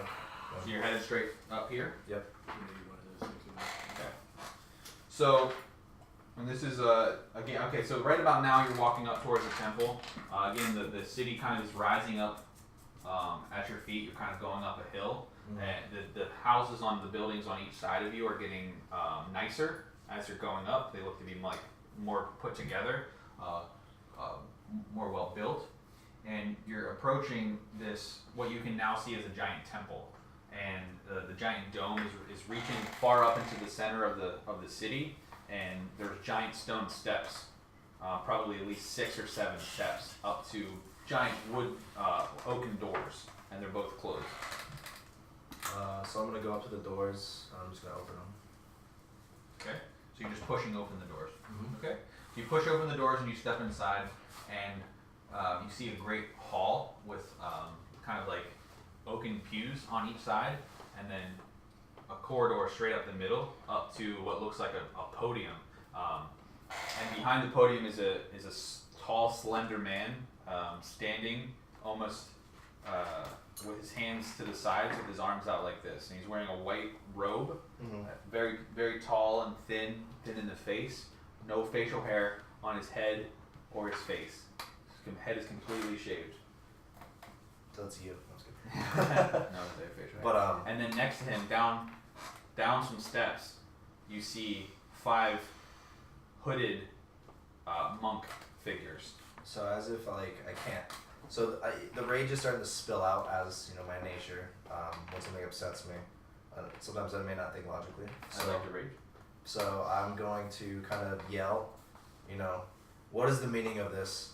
What the fuck is going on? Who's this book are you? And then I'm gonna say, what is the purpose of this? This is not his, this is not what he wants. And the white robed figure kind of opens his eyes and looks at you, and you're just assuming that this is who Jonas was talking about, the Selector. Mm-hmm. And he kind of just looks at you and then just motions at his followers, the conscripts that are in front of you, and just kind of motions towards them. He doesn't say a word; he just kind of motions towards them, and the 5 of them kind of move towards you and surround you. There's 3 in front of you, and then 1 on each side. with the kind of like a snarly grin, I'm just gonna tell him this is not a good idea, and to step out the way. They remain unwavering. They're surrounding. They're clearly antagonistic towards you. Okay. So I'm gonna look up at the ones in front of me, and then I'm just gonna kind of mutter. I'm just gonna be like, well, you think you're chosen? Let's see. And then I'm gonna rage. And then I'd like to rage. So from when I rage, I'm gonna use Divine Strike. It's gonna load up in my fists. I'm gonna clap my hands together, and I'm gonna blind the 3 in the front of me. I'm gonna stand there so that for visual purpose, there's 3. There's 1 and 1, right? One All right. So I'm gonna clap. Boom. Those people are blinded. This one here, I turn. Boom, and I crack him on the jaw, feeling his jaw and his skull cracking over my knuckles. Damn. I hit him. The one behind me comes, and I take this hand, but this one glows dark, purple, gray, black, necrotic. Whack that guy right in the stomach, and he defecates. And then I grab him and throw him over into the pews. Yeet. And then one of the guy runs at me. I pick him up, and I yeet, flip him, do a little flip back there. Then the main guy there, I crack him in the jaw, again cracking his skull too. Oh shit. And then this one, feeling tough, runs, dives at my legs. So we're pushing me back near like the stained glass window that leads out to the front. I'm gonna spin him around, and I'm just gonna pick him in his drive, and then I take him through the window and out into the street. And as we land, I'm just gonna boom, finish that one. Finish him up. So crashing through the street, you've now just decimated 5 of the conscripts of the false religion of the followers of Paladine, as they like to call it. You look back up into the temple, and you no longer see the Selector. He's not standing in there anymore. You are standing towering over the last of the monks, and standing there, still raging, fists glowing. You just hear and you look up, and you look around, and you don't see anything, and then you look down. What do we have here? A dwarf beating up a man of religion. And I'm still mad, so I'm gonna be like, you got a fucking problem. Oh no, I like what I see, lad. What are you doing it for? And I'm definitely really intoxicated. I do it for him. For who? Paladine. His false prophets think they know what he wants. I know what he wants. He speaks through me. Paladine, he says. Well, what do you think of that, Jiminy? And right as I say that, under my red hat, a little bird pops out, and goes beep beep beep, and then it goes back. I'm just That's what I thought. knowing that there's no threat here, I'm just gonna drop my rage. Okay. I'm just gonna be like, What do I have the pleasure of calling you? Akalius. And you are? My name is Boddynock. Lovely to meet you, Akalius. Boddynock. Boddynock? Boddynock Boddington. Now that my rage is Pleasure to meet you. what do I see standing in front of me? In front of you is what you can make out to be a gnome. Yes! God damn it. Would you like to describe yourself? Please. Would you like to describe yourself? So I am a gnome, and my face is absolutely flushed because I'm very plastered. So like this super rosy cheeks, like I'm wearing a long blue robe. You updated with sandals. However, I have a long white beard that comes down to a point and a pointy red hat. So why you're happy with my performance? Do you not like what goes on in this town the most? From what I've heard? There was a time where I did, but then I learned. I haven't much thought to the old temple these days. Don't much care for it though. It's lovely to see someone doing something about it. I suppose I didn't think too much about what I did before I did it. That might have been a bit extreme, but here But we why are. you did it? That's the thing. That's what I enjoy about the performance. I'm a man of purpose. I do what I do for the right reasons. I like to think so, at least. Yes. What good do you do it for? Do it for the Still greater good. drinking? I pull out a flask and I start drinking. I'm gonna take it from your hand. I need that. Oh, that's good. That's good. Oh, Kill him, yes. Boddynock. Kill him. Only the best of it here. Mine. But if I could ask, please don't grab my flask again. You might not like what happens. What would happen, little man? Let's just say I've been beating up men like them for as long as you can remember. I just kind of look him up and down. How tall are you, by the way? I am 3'3". Oh my god. I'm just gonna look up and down and be like, you beating up them. In what manner do you do that? Do you use swords? Perhaps one day you'll find out, young one. What are you doing here? What is your purpose in this town? What do you mean, what am I doing here? I live here! And I kind of gesture over next to the steps to the temple. There's like a hovel sitting there. But when you look over, you see something kind of causing a ruckus in like the pile of shit over there. And I go, Sasha! Cool yourself! I'll be back in a minute! Can't you see I've met someone? What is it over there? Is it okay? Is it a I person? haven't seen it yet. Are you asking? Yeah. I'm going. Ah, What the fuck is that? that's just Sasha. She's me badger. Your badger. Yes. What is a badger? Oh, it's a fun little critter. Would you like to meet her? Yes. I'm See, intrigued. Sasha's just for short. I have a affinity for animals. Her full name is Sasha the Very Hairy Badger. I can understand why you shorten it. Yes. It's a mouthful. Let me see your badger, little one. I go skipping down the way over to my hovel. I'm just gonna shake my head like I don't even know what's happening right now. I There's just beat up just a like bunch of a- monks and now I'm at this little man. There's like a pile of really smelly blankets over there. Just so everyone's aware, I don't believe at this point in my life I've even met a gnome. Okay. So I'm very confused. Yeah. By this whole- I'm usually the shortest one around, so I'm very confused by everything going on. There's a bunch of like empty metal cans and like pots and stuff. By the way, Roz, you would have There's walked definitely up some at this flies. point. You would have walked up. What, at did this he point. walk up like while I'm meeting him, or did he walk up while I was beating people up? He walked up while you two were started talking. Okay. So you walked up on them in the middle of their conversation. Oh, There's like as they're flies talking? over in a certain section of it, and there's like kind of like a little lean-to with a tarp Josh, that I made you that's up and, against the you temple. and Jimmy, where did you decide to go? In order to get there, Where you did you see decide some to of those go? like cans kind of clanging around, and we're gonna I say, Sasha! Come, we've got a guest. stuff to do. I Maybe apologize for the mess. or And out from all these cans pokes the head of don't this really have little any big plans. Okay. creature like this big.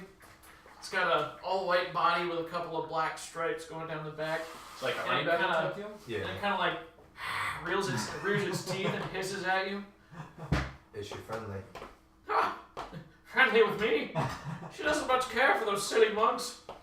Well, I'm no monk. I'm gonna go give her a little pet. I'm gonna Okay, well, roll for that. Do it at your own risk. Disadvantage. Here we go again. So I'm walking Sasha up on doesn't this care side for of many it. people. What is? I'm only for persuasion. It's been a while since someone she took a liking to. 14. Okay. Yeah, that's not bad. She actually responds. I just give her a little Wow. scratch in the head, Yeah. and that's She, it. she respects your gentleness. You've still got all your fingers, so clearly she likes you.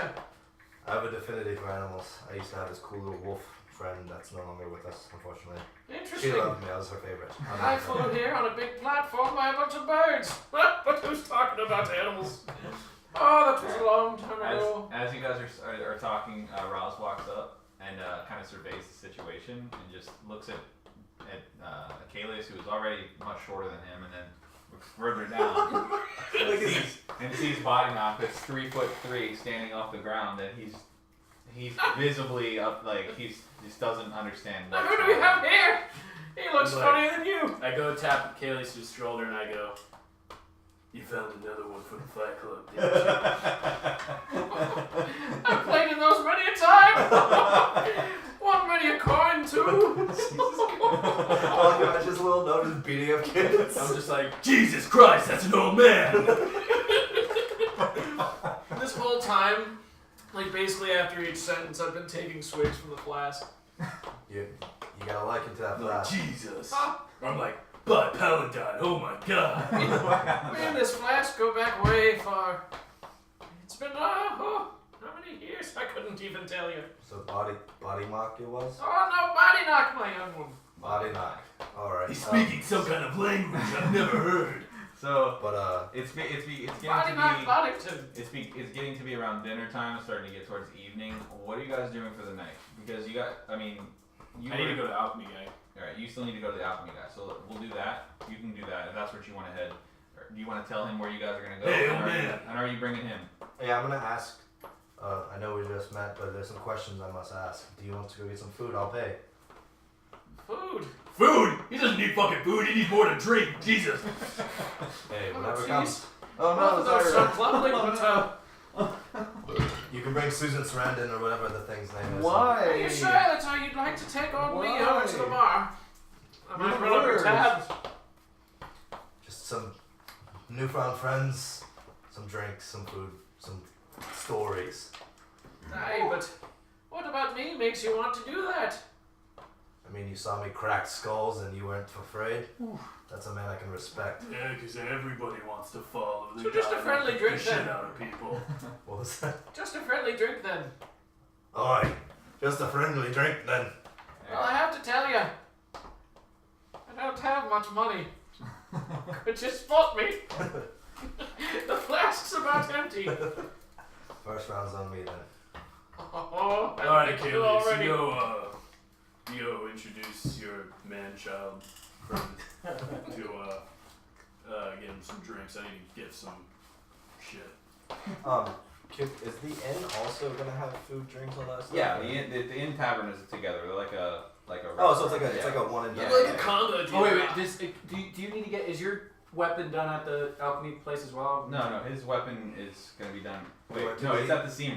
His weapon's at the seam. If you were too busy not dicking around the whole time, you would have understood that there was a secret importance behind the sword that I got. But Okay. I saw everything in with the sword. I paid, but like the power that came with it, you didn't say anything where the power came from. There's no power to it. It just has a +1. Oh, he's not getting. Oh, he's not It's getting enchanted. It's not getting enchanted. It's a +1. Oh, I because thought he of was his getting family. enchanted. No. yeah, it's like Oh. an heirloom type. No, I've been concept. paying attention for the whole thing. Okay, so So I don't you know. guys head back towards the tavern because we're gonna speed this up a little bit here. So you guys head back. You guys head to the tavern. Boddynock skips the whole way. Boddynock sticks. Bring your Sasha and And Jiminy? Jiminy. Swear fucking they're God. coming Yeah, with you, yeah? I bring Jiminy. I keep him under my hat, and then Can I make- I'm holding As Sasha. he's skipping away, can I do an Arcana check on him? Arcana check for what? See if he's magical. I mean, sure, roll it.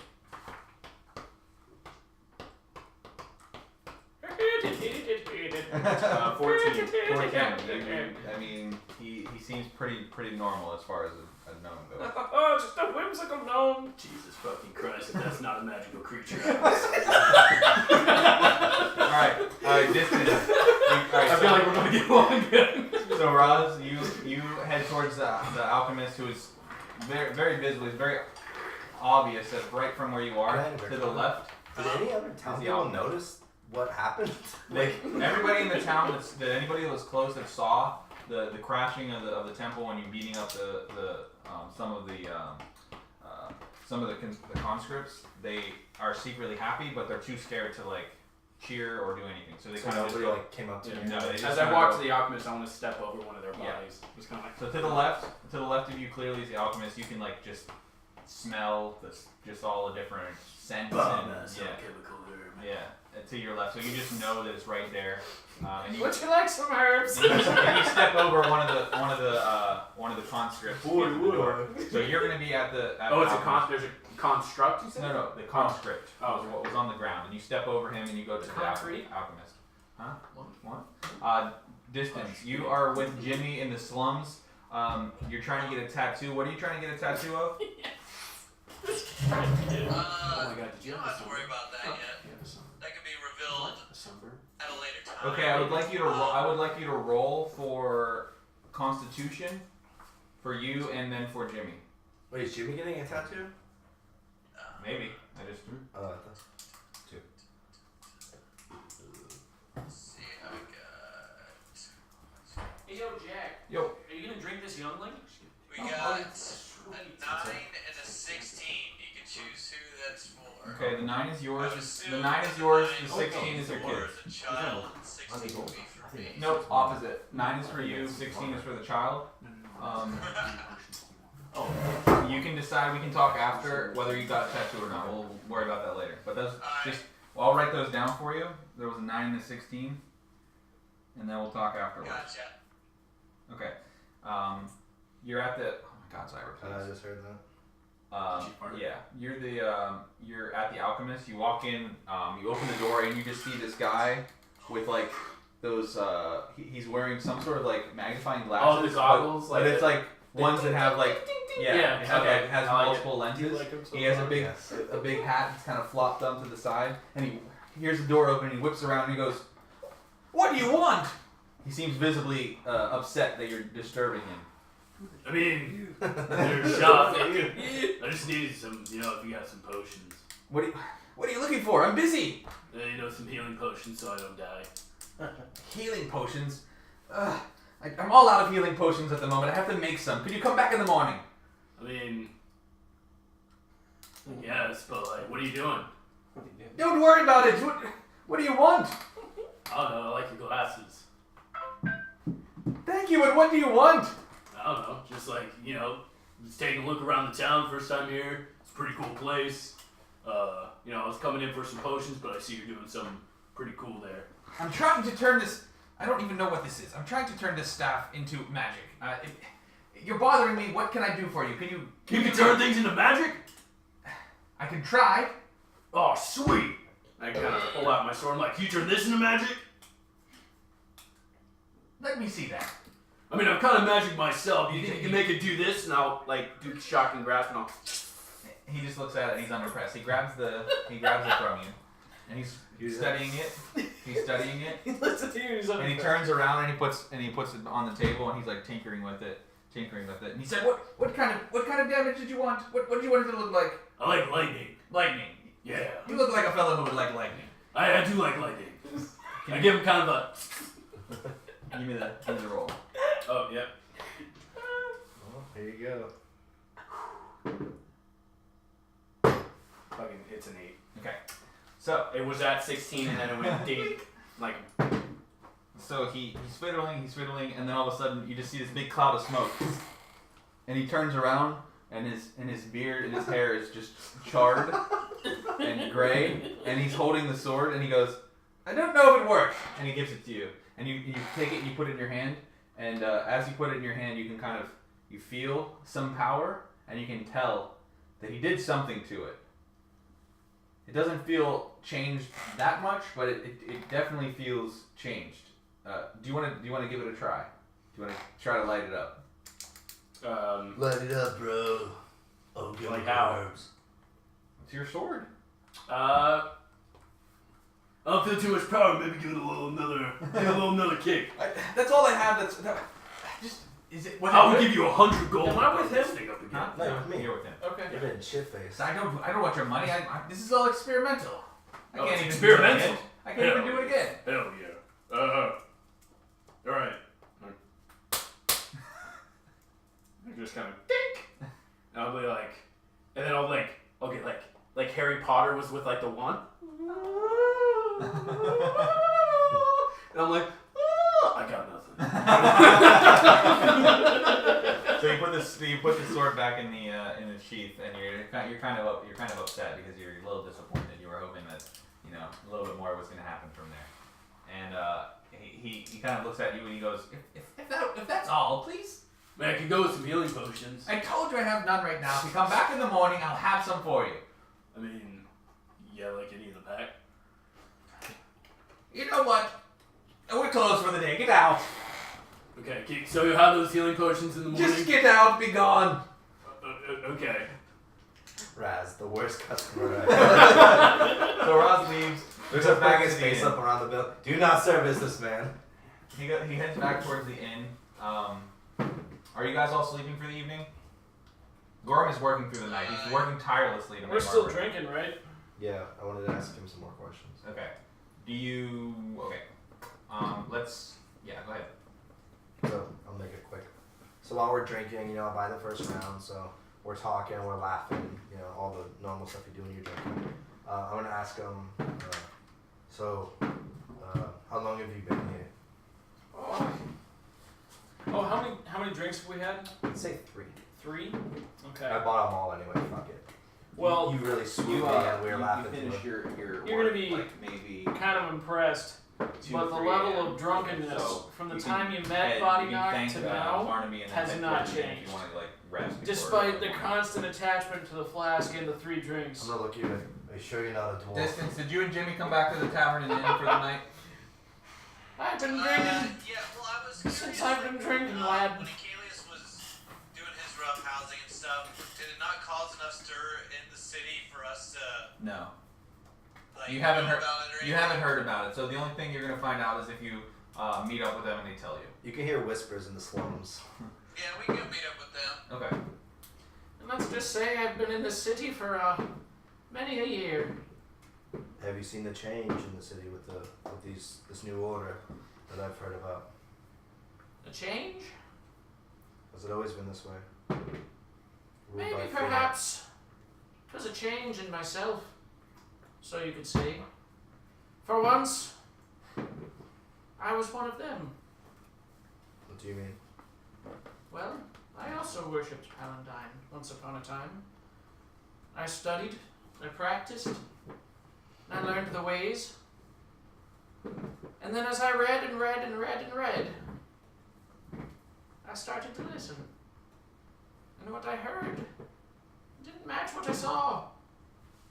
And when I questioned, well, let's just say they didn't like it. I don't think they liked what I had to say either. Oh, yeah, it's not.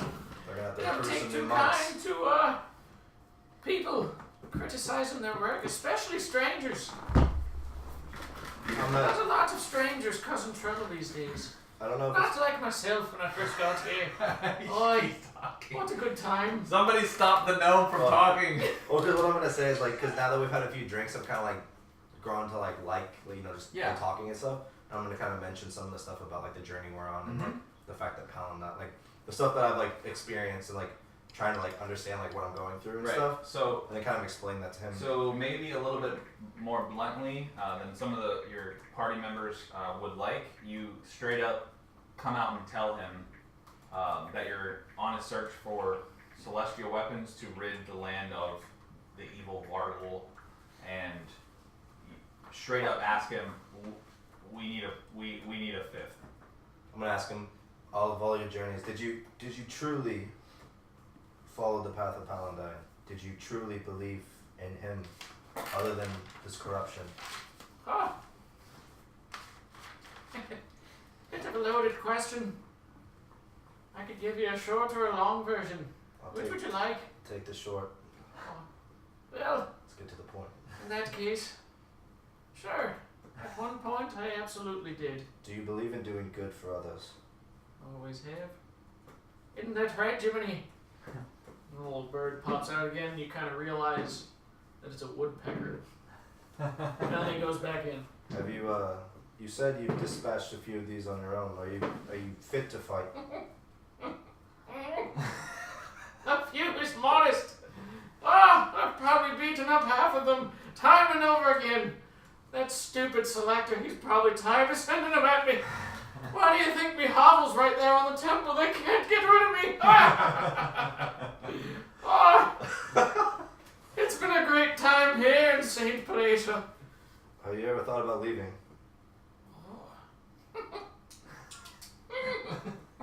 Just about every day. I've been waiting though, you see. Pinching me pennies.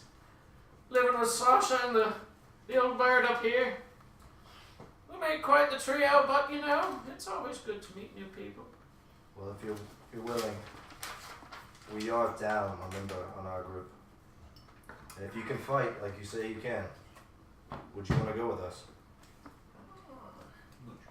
How much are health potions? You know, It's I think 150. 75. Plus our 75.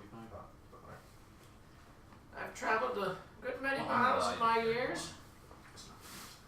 And I've been stuck in this godforsaken place. Pardon me, French. Whatever that is. What is French? It beats me!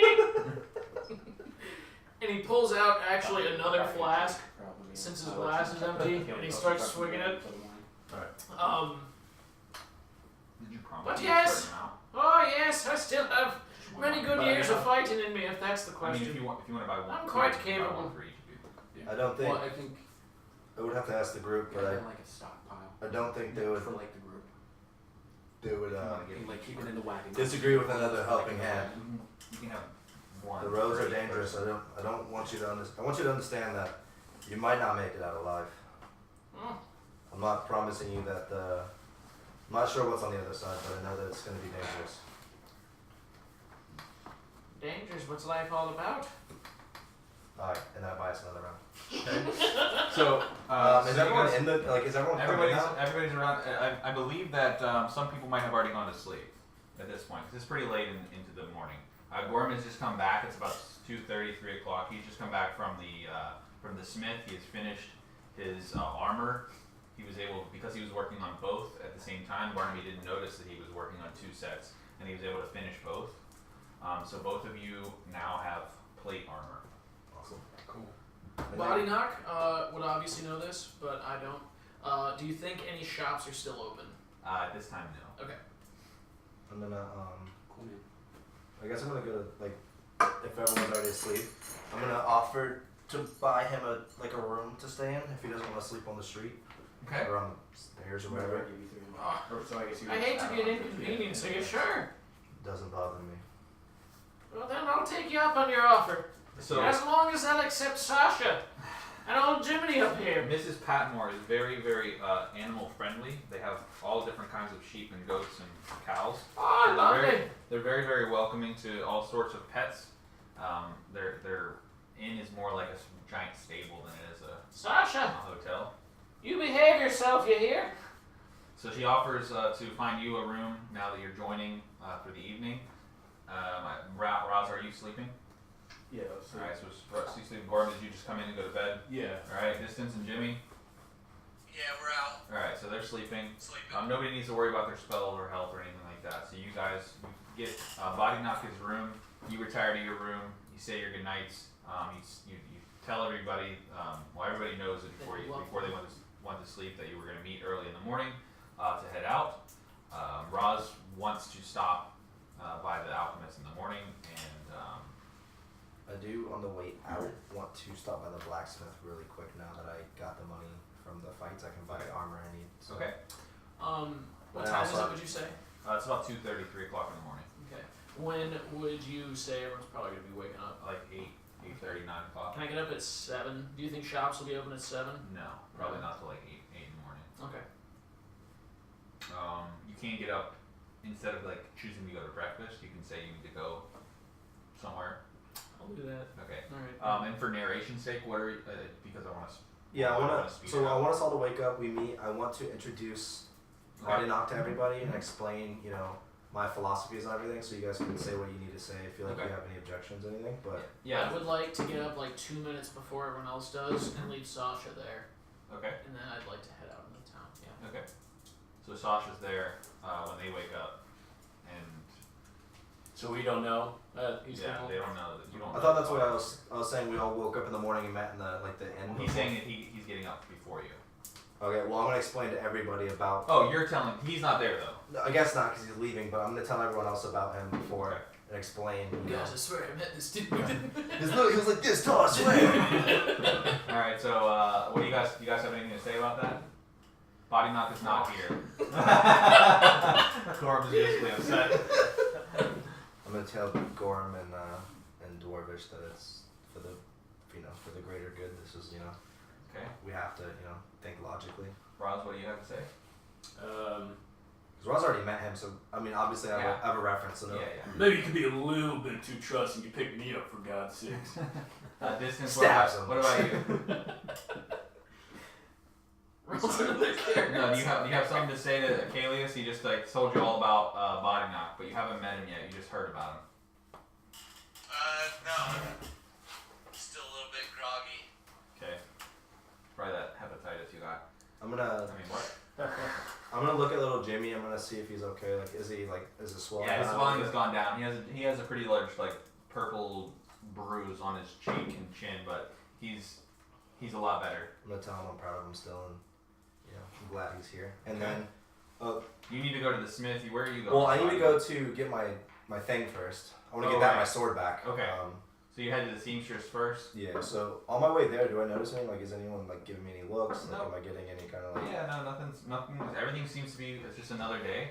Again, there's no guards or anything like that. You do see some monks, and they're kind of keeping their distance from you, but nobody is approaching you. I kind of smile at them.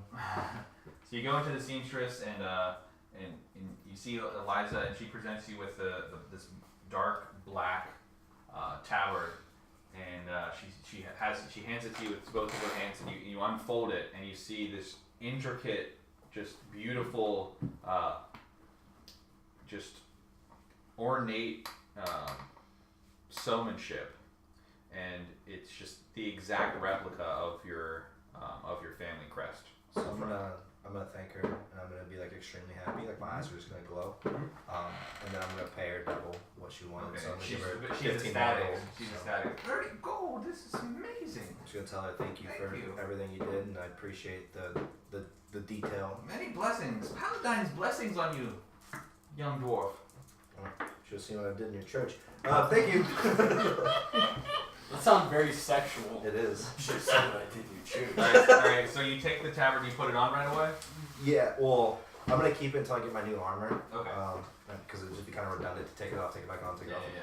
But I'm gonna keep it nice and folded. I'm Okay. assuming she's gonna hand it She to me. folded Nice. it. She handed you it was like a flag. It was very nice and folded. Then I'm gonna take my sword back. And then I need to see. I was looking at the price for. Alright, so half of the cost. you're headed To the blacksmith. back to the blacksmith. Oh, where did you go? I went to the smith. Okay, so you're at the smith, and Akalius walks up, and you find Boddynock already there. And he's talking to Barnaby. Hi! What are you doing here? Come to get some new armor. Ah! You're going back For to our the journey, alchemy of place. course. So at the same I'm already time, drinking. while they're talking to Barnaby, you go to the alchemy place, and you walk in, and the wizard, who was distraught and full of gunpowder, looks like is now very well dressed. It's like we never left the Proper, he no bar. longer has his glasses on, and he looks at you and very calmly says, "What can I do for you?" You're a hell of a lot different from last night.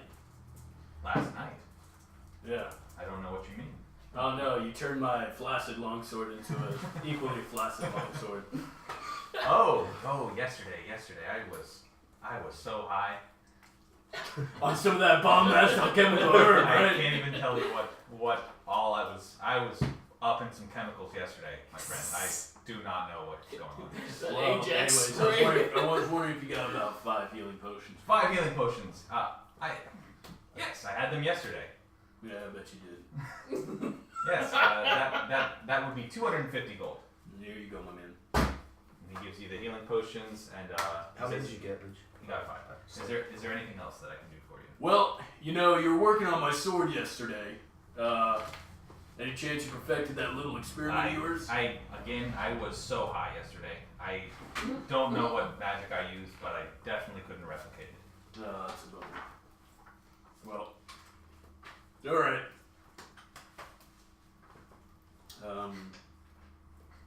Well, this is awkward. I'm just trying to think of. What kind of chemicals were you high on? Don't worry about it. Is there anything else I can do for you? Depends. Is those chemicals for purchase? No, my friend. If there's nothing else, I am very busy. Alright, I'll bounce out. Alright. I'm gonna go. I guess we're at Barnaby now. Yeah, I'm you gonna guys ask are him. Barnaby. I was here He- first, my friend. Yeah, Boddynock was there So I first. thought you were already done shopping. So what I are thought you that's getting? what I was saying, my bad. So, I would like to buy 5 bags of ball bearings Okay. and 5 bags of caltrops. Hey, that's Nice. cool. Caltrops are good. How much are they normally? They are 1 gold piece apiece. So 5 and 5, so 5, 10. Barnaby looks at you and looks. He's just very, he's large compared to you, and he looks down and he. Yes, forgive me, stature, but I do have the coin. And when you say that, Akalius kind of looks at you and goes, Would you begrudge an old man a few drinks? I'm just gonna. and Barnaby Well agrees. played. He agrees to sell you the ball bearings and caltrops for 10 gold. 10 gold. All right, fair price, fair price.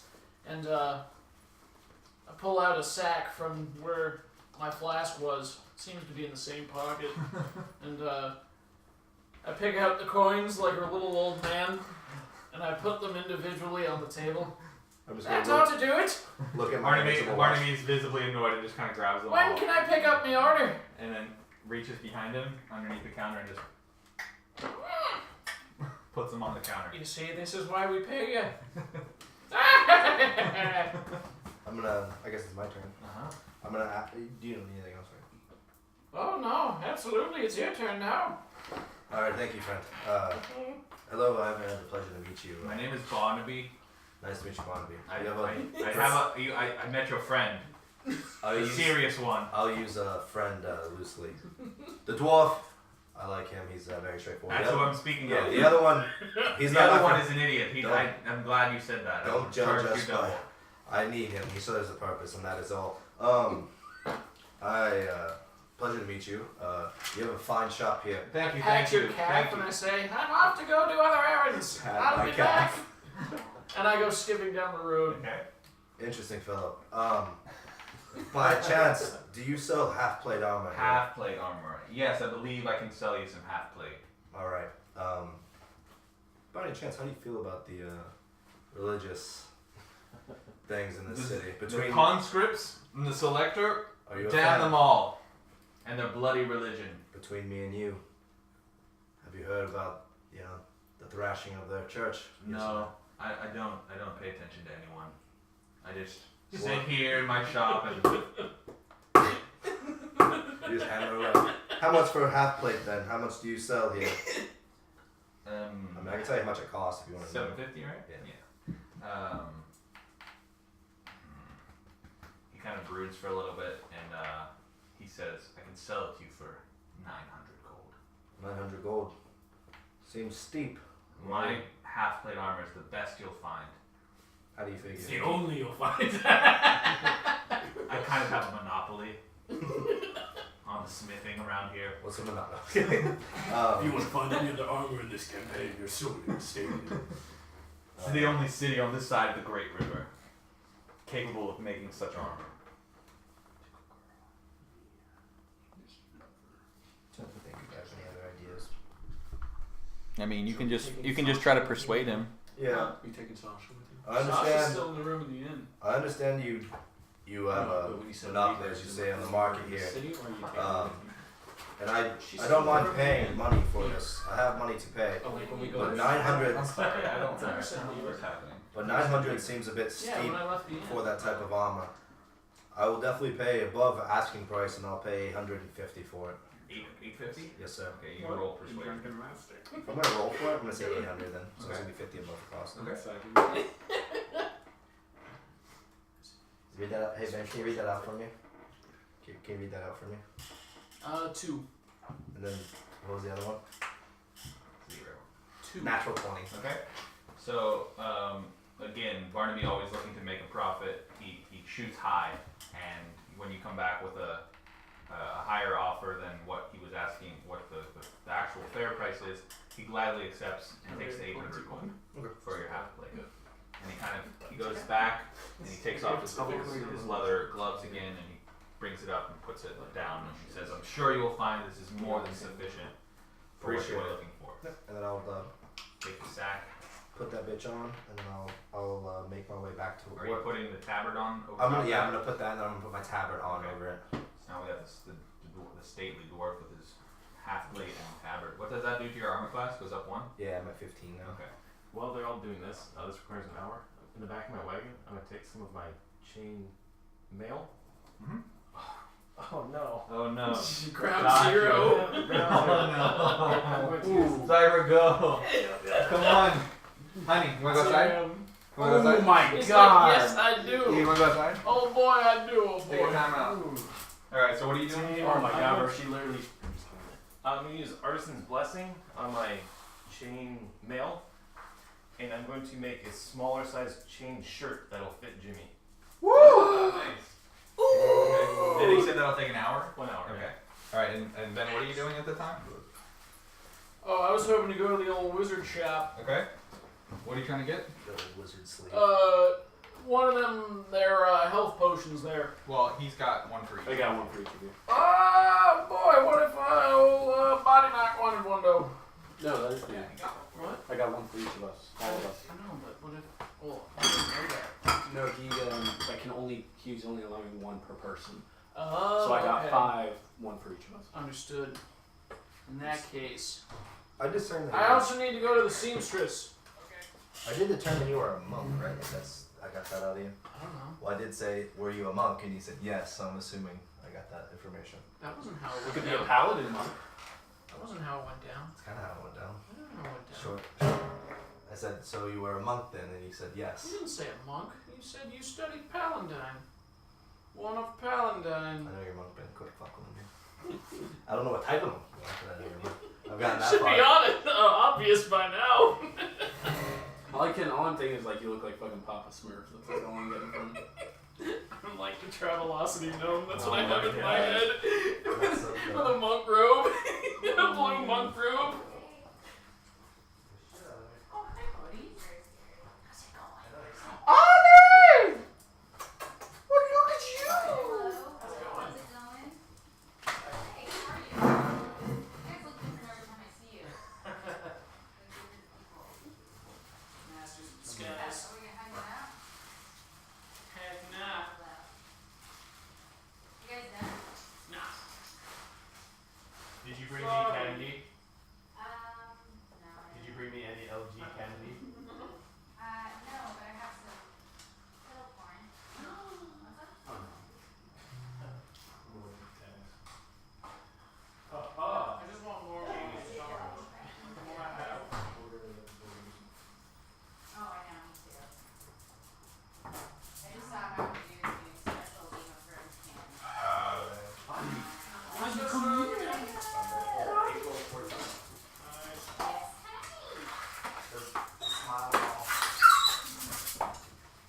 Aww.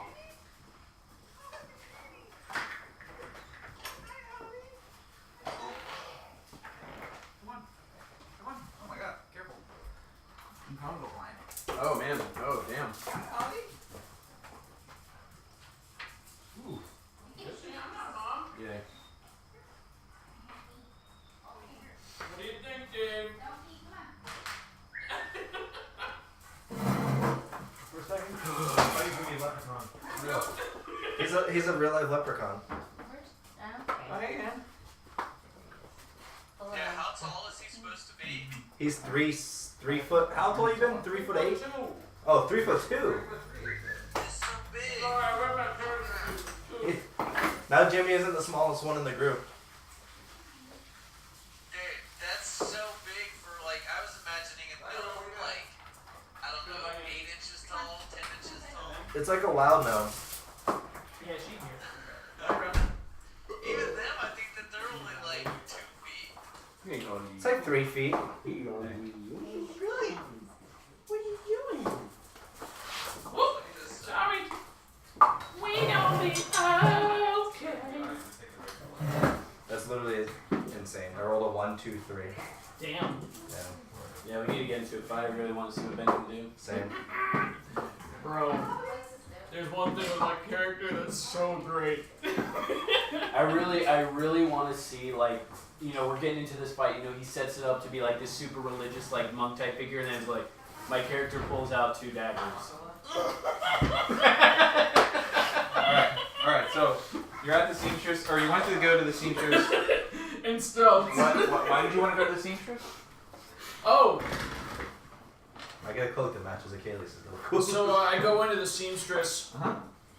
and I walk up to the counter, which is definitely way taller than me. Yeah. Yeah, sounds good. And I just start banging on the front of it. Excuse me, ma'am. I'd like some service, please. Eliza is definitely startled. She heard the door but didn't see anything, so she thought somebody was just like messing around. Pulled her And guys. then you start banging on it, and she's like, "Oh hi!" And she kind of leans over. Oh, sorry to startle you, lass. She leans over and she sees you, and she's like, "Oh hi! What can I do for you?" How do Well, you say lived in this town for like over a year? I was recently told I'd be going on an adventure, so I figured I should look me best. So what Could you do me a favor and make me some clothes for good for traveling? What kind? What are you looking for?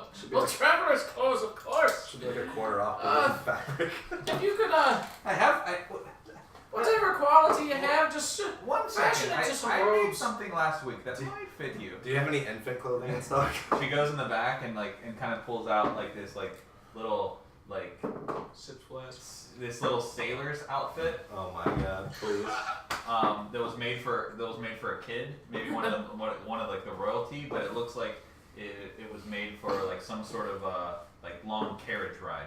It has a little blue hat and like a blue vest with a collar that pins in the middle, and then like blue shorts that goes with it. She goes, "I think these would fit you. Would you like to purchase them?" Oh, you tickled me heart, lass. Oh, but no, unfortunately that won't do for traveling at all. Okay. If you could simply replicate what I've got, but of course, you know, without the holes, please. She looks at your outfit and she goes, Jiminy, some new clothes would be nice, wouldn't they? And the bird pokes up out of my hat. she's like, I know somebody. She goes in the back and out comes the wizard that was up the street. He looks at you and he goes, "Oh, short little fellow, aren't you?" And she kind of whispers in his ear, and he nods, kind of like understandingly, and he just kind of flicks his wrist at you, and you look down, and the clothes that you are wearing now have no holes. That's a neat trick you've got there, And sir. they're completely brand new. Could you perhaps give me a second pair? You see, I need to change. So he kind of looks a little annoyed, I promise I'll pay you for what it's worth. and he just snaps his fingers. And you're not They're holding like in my a second arm. pair Okay. yet. He holds them in his hand at this point. Now you're holding a second pair. One last thing. You see, I've done a fair bit of traveling, but, you know, it's nice to take a bath when I can. Could I get some bars of soap, please? Or So should I find them elsewhere? I'm afraid there's no soap around here. What does a man to do without any soap? Oh, I guess we can do without. We've done it before. I heard they have Irish Spring in the. All right. So, is that all you needed from the seamstress? Mm-hmm. Okay. So you have an extra set of clothes. You guys are all back at the tavern still. I guess we all reconvene there. Yeah. Yeah, wherever. All right. So Yeah, we'll just say we all set a meet back there. So. after obviously a day and a half of Saint Galatia, you kind of have gotten what you all were looking for in the town. You've gotten information. Raz read some of the journal on the way there, so you know the direction that you need to head. Oh, I'm sorry, there was Go one ahead. last thing I Go wanted to ahead. get. Probably be at the wizard shop, but for the sake of convenience, I was hoping to get a vial of poison. Violet poison. What kind of poison? Just in general. Just some dank poison. But anything specific? Is it like spider poison? Is it? Killing kind. It's just specified as poison, to be honest. Is it? Yeah. It's Generic poison is like a DC save 15. It does 1d4. Okay. It's just general. Fucking Yeah. It's killing kind. literally just called poison. So, we'll say that you, for retconning sake, we'll say that you talked to the wizard, and you bought one vial Can you of pick up poison. multiple ones? No, just one. Can I retcon and pick one up? So you pick up one vial of poison. And Deal. You subtract subtract the amount of gold from here. I don't have a physical sheet, but I'll be doing it. Okay. That's like most of my shit, so. Okay. And you're all at the tavern, you're talking, and you decide that you've pretty much exhausted your use of the town. You're obviously completely against all of the things that stand for there, and you wish you could stay to rid, the city of the monks and the false prophets. But you simply just don't have the time. Maybe later. You need to move on. So the party gathers at the tavern, and you wish Winthrop and Mrs. Patmore farewell. I want to introduce, obviously we can skip past the narrative, but Right. I wanted to introduce him to everybody else because only Roz has met him at this point. Okay. So I also need to go back to the inn to get Sasha anyway. Yeah, that's Well, what that's they're all right, there. yeah. That's, everybody's at the inn. So you guys are all there. You thank them. You run inside and grab Sasha, who's angry because you've been gone for. Yeah, she's been scratching on the door. Yeah, you've been gone for an hour and a half. She's been peeing and pissing all over the fucking. And you guys are ready to head off. So before everybody leaves, Akalius kind of brings Boddynock out, and he's like, "See, I told you," and you can kind of introduce yourself. The fucking man child. I do like a little bow and I say, Boddynock, at your service. Okay. Alright, Anybody so want to say anything? we got a. Who the fuck are you? Just to be known, that's all you need. Okay. Pleasure to meet you, sir. It's fucking birthday. We've got. Grumble. I grab Jimmy, I stand him up, and I throw the chain shirt at him. Put it on. Put it on. It'll make you big and strong. I'm so, Alright. so angry. Medium armor. We got a dwarf with anger issues. We got equally dwarf with anger issues.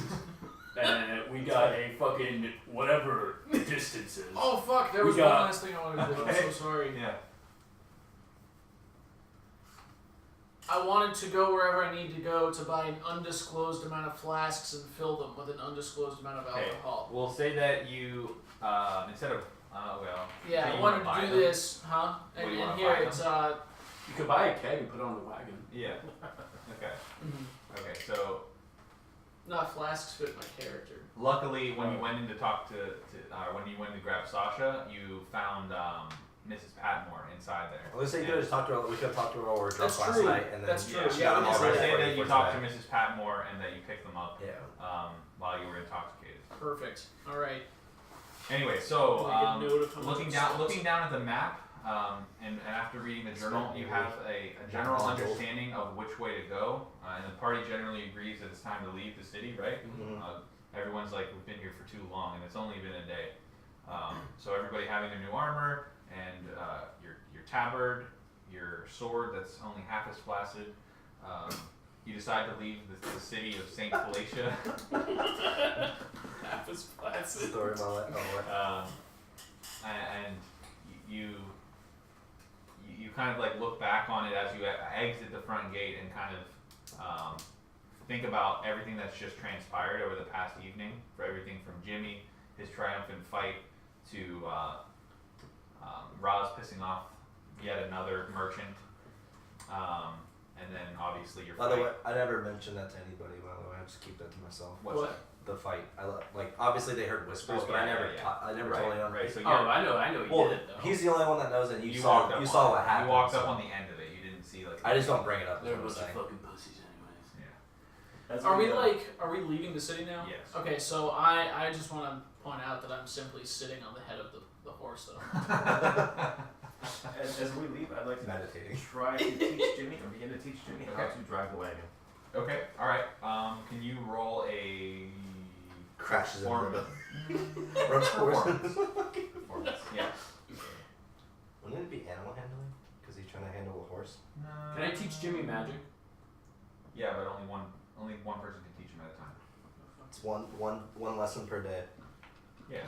He Well, got- not one per day, but just one at a time. He's a feeble brain. I know what it He's a is. human after all. Yeah, does he have Would it be stats? performance or would it be animal? We- handling? we need him. Animal handling. Yeah. Do It's we'll an do. animal handling check. Yeah, we'll do animal handling. Yeah. He's probably like in Because that it's like not. He's not really quite driving the level wagon. yet. He's handling the horse. So yeah. You're welcome. Oh my What? god. Plus 2, so it's only 5.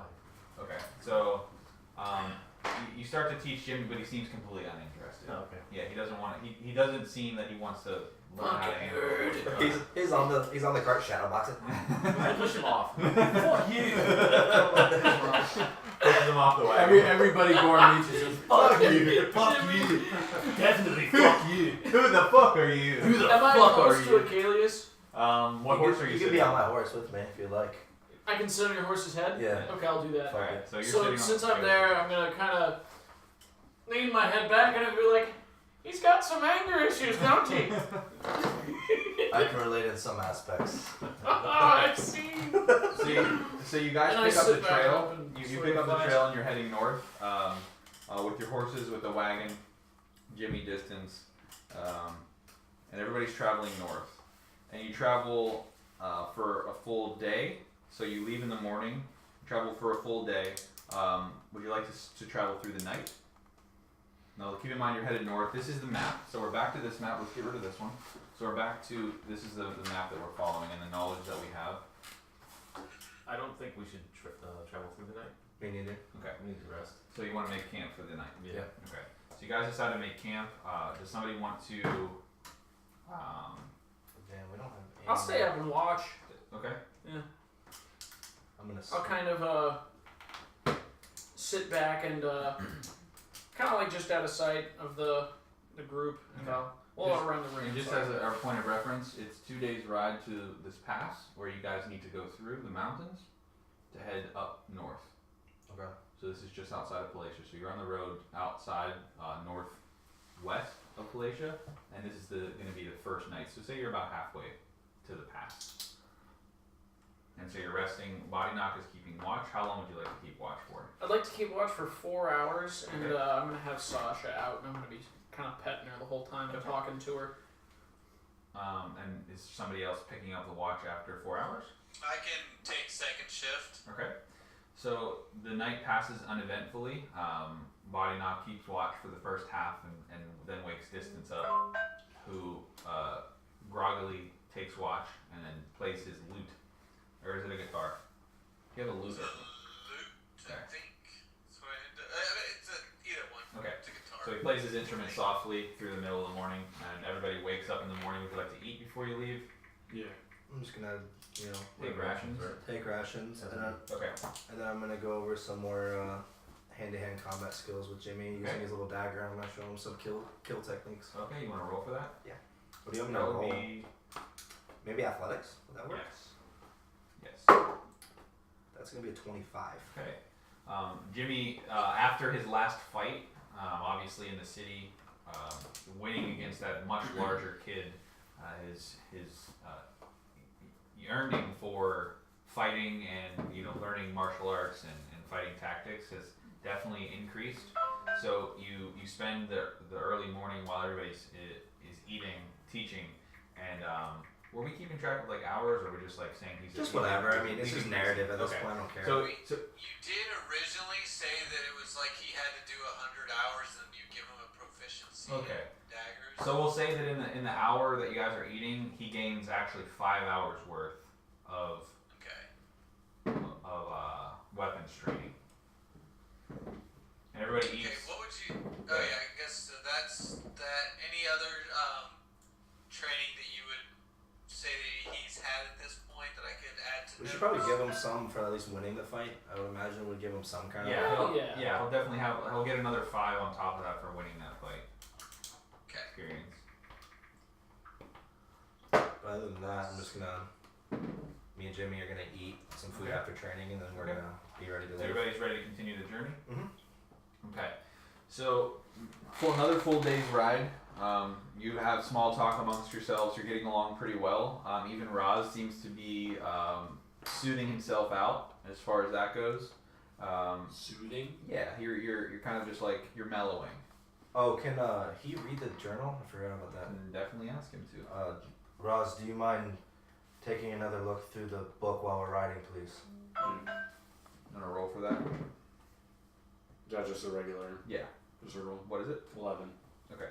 So he reads and he's able to discern the exact location of the cave that you Okay. need to go to, and where exactly that is. So the evening is drawing again, and you're at the pass. So you're looking up on each side. You just see two kind of large mountains on each side, and you're kind of like traveling through the middle. And there's not super dense, but definitely forest around you, with a narrow dirt path down the middle of the valley between these two mountains. And you remember that this is the small valley that you needed to pass at the top of the Valley of Fear. And kind of as you're passing through it and heading more north, you are thinking about Jakkar and where he is in the valley. While I do that, I'm just gonna kind of pray to myself, and obviously I'm gonna pray for like thinking about you, and then pray, wishing Thinking like about who? you, because old Jakkar, so your alter ego. I'm gonna pray for Jakkar and hope he finds what he's looking for, and Okay. wish him success. It is now evening time. Are we training, eating, sleeping, resting again? What time is it again? It's pretty much dusk at this Okay. point. You've just passed through the valley, so you're right here. I guess if no one else wants to, I can give Jimmy one more little lesson before bed. Does anybody else want to train him? Because you guys are kind of riding. I'll teach him some magic. Magic. You'll go then. I'll let you go. He wants nothing. 7? Okay. Magic. Yeah, Jimmy still seems to be only interested, despite your best efforts, he's really only interested in fighting still. So he doesn't learn anything. Are you guys making camp? We're at the base of the entrance. You're just past, you're right on the other side of the valley, like you just passed through the two mountains. Oh, we passed through the valley. Yeah. Okay. Is there any water nearby? There is water. There's right on the outside of the valley. There was like a stream kind of trickling down. From So what do we How see? close? It's within probably 30 to 50 feet of you. Okay, I'd like to stand watch if I could at some point tonight. Okay. Yeah, I guess we'll take a rest because I don't think it's smart to travel at night in a place like this. Yeah. Okay. Especially because, from what we've learned, it's gonna get there's gonna be more creatures out and it's gonna get rougher. I don't think we should be traveling at night. Okay, it's definitely as you guys kind of bed down for the evening, Boddynock takes watch. Where are you taking watch? Like right in the camp or near the water? Or? I'd like to wait until everyone's kind of asleep. Okay. And once they are, I'd like to kind of walk to the stream. Okay.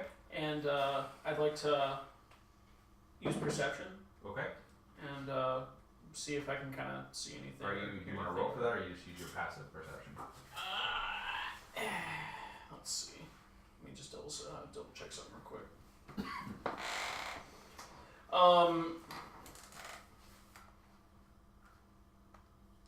Yeah, I'm just I use my passive. Okay. Kind of just casually see if I Okay. can hear it. So you're looking in the stream.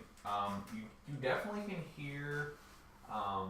There's some sort of creatures like up on the mountains, Mhm. like kind of close to you, but not really close enough where you're like super concerned. You can just hear something like moving around, and then in the stream you don't see anything. It's just a stream. It's just a runoff of the mountain, like higher up where the snow is. I'm like close enough to be within earshot of the group though, right? Yes. Okay.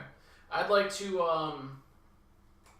kind of like find something to prop myself up against next to the stream. Okay. And I like to pull out my old fishing pole. Fishing pole. Start just kind of casting. Okay. I'll do that for a few hours and then go wake up the next person. Okay.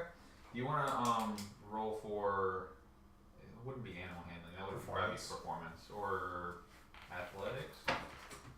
Fishing would probably fall under. I would say performance or Nature. survival. Survival, yeah. Survival. survival Yeah, probably yeah. best. There you go. I'm gonna roll for that for me. I got an 8. An 8. You don't have a bonus to that? Survival? I do. I rolled a With- 4. Oh, that's with the bonus. Okay. Oh yeah, you don't catch any fish. You just have your line out there casting. But I should have seen it too. It's a peace of mind thing. yeah, you were just listening, keeping watch. Did you do that all night, or did you do it for 4 hours? I did that for 4 hours and then I went and woke up the next person and went to bed. Distance, were you taking watch again? I'll do it this time. Okay, I've had multiple nights rest, so I'll let him Okay. have a full night's rest. Alright, so Distance is still sleeping. Boddynock goes and wakes up Akalius, who takes watch. Morning comes again. At this point, were we repeating the same kind of routine? You guys are kind of in a routine. Everything I'm seems to gonna be pretty teach normal. Jimmy some wrestling moves. I'm gonna teach him how to grapple and all Okay, those roll things. for me. Athletics. Let's get another. Give you good another. roll. Some more. 12. Okay, 12. You give him another hour. So he has another hour of weapons proficiency.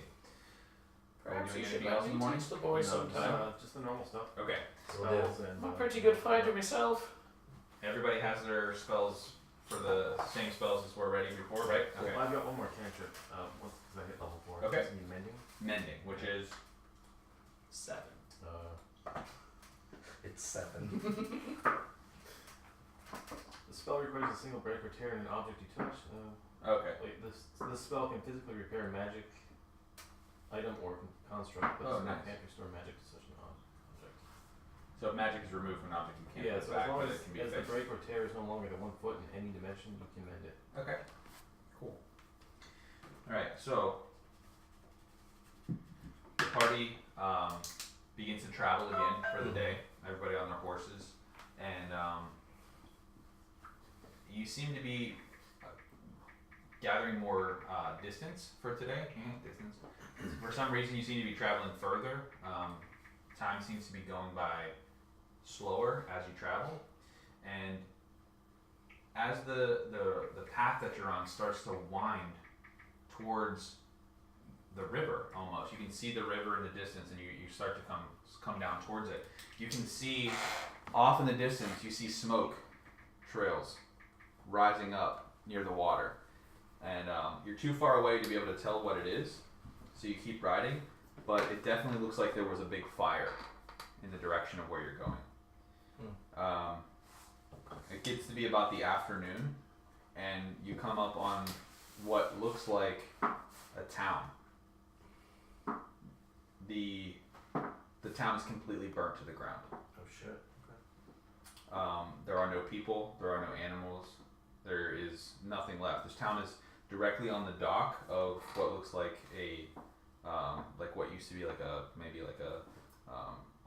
fishing town, right? There's docks, and you can see kind of like from the outside of the town, you can see there's ships that are kind of half sunk, but everything in the town, all the buildings, they're all completely burned down. Do I have an idea of when the last time they were, like when it like It is was burned smoldering. out? So it like just happened. It's smoldering. It happened within, from what you can tell, it happened within the last 2 days. So the 5 of you, 6 of you, I always forget Jimmy. Yeah. The 6 of you are basically on your horses right outside of this town. And from what you can see, the town is ruins, and there is no sign of life. What would you like to do? I'd like to do an investigation check. Okay. Or roll for me. So do we want to go towards it then? Or is it like a different way than the path? Or No, it's I'd in like the path. to. Oh. I'd like to get off of the horse. Okay. And hop in the wagon. Okay. You got 5 total. Okay. You look at the you're looking at the town, and from what you can tell, it's just ashes. You How can large see, is the town? You can see the charcoal beams and the smoke and smoldering, but that's it. The town is small. It's maybe a handful of buildings, but it's right next to the water. Like I said, it's more like a glorified dock town. Is there any signs of tracks or anything that I can see? No signs of tracks. It's just all So there's smoldering no, ashes. Yeah. there's no bodies or anything? No. From everything that you can tell, it's just like I said. It's Is there just anything ashes. lootable? Lootable? Yeah. No. Everything's ashes. You're standing right on the edge of the town, so you can't see all the way to the water. So I mean, we have to go through the town, correct, to get to. You could go around it, but it would delay you. You could go straight through the middle and then continue up north. Do you think we should go through? Yeah, whatever's here is dead. So. All right, then we'll go through. Then. Okay. So as you start to walk through, just kind of somberly looking to the left and right, you just see just more and more ash. Everything is ashes. As you're walking down the between 2 buildings, one of the timbers that was on fire cracks and falls next to you, and then you can see the small, still burning, still smoldering embers kind of floating up. I'm just gonna look back and everyone keep an eye out. This looks fresh. Let's just be on our guard in case there's anything. I'm still in the wagon, right? Yes. As you get closer to the water, you see one single ship still intact, docked on the dock. It's tied up. Everything around it's still burnt. Even the edges of this ship are kind of burnt. They're a little bit charred, but you can see from where you're standing on the shore that there are several huge pallets of gold bricks Where are they? All of our eyes. on the ship. They're on the ship. Probably 3 pallets worth of gold bricks. Boddynock suddenly appears. Do I see anything? Do I see any tracks near where the dock, or like where the boat's docked or anything? Can I see like any sign of movement? Is there any like? No sign of movement right this second. If you want, you can try for somebody, whoever has the biggest, highest perception, can try for a roll. Can we help each other and just do one with advantage then? Like if I help someone else, roll for advantage. I mean, you each can roll to see what you see if you really want to. This is perception, you said? Yes. That was a natural 20, it's hilarious. Holy Well, what is this? I didn't see anything, so that's crazy. You good? Natural 1. Oof. I rolled a natural 20 out here, but I'm like, nah, I gotta roll it in here. I got a nat 2. Oh my god. What about you? Want to roll? I mean, I'm in the You're in the wagon. Yeah. We're all We're rolling for perception to see what you can see. Oh wait, like They- we're all still No, traveling. Yes. they took the wagon into the town. okay, You're traveling through. okay. What'd you get? 16. Okay. So I got Let 9. me, 9? this is really a burden not having a sheet at the moment.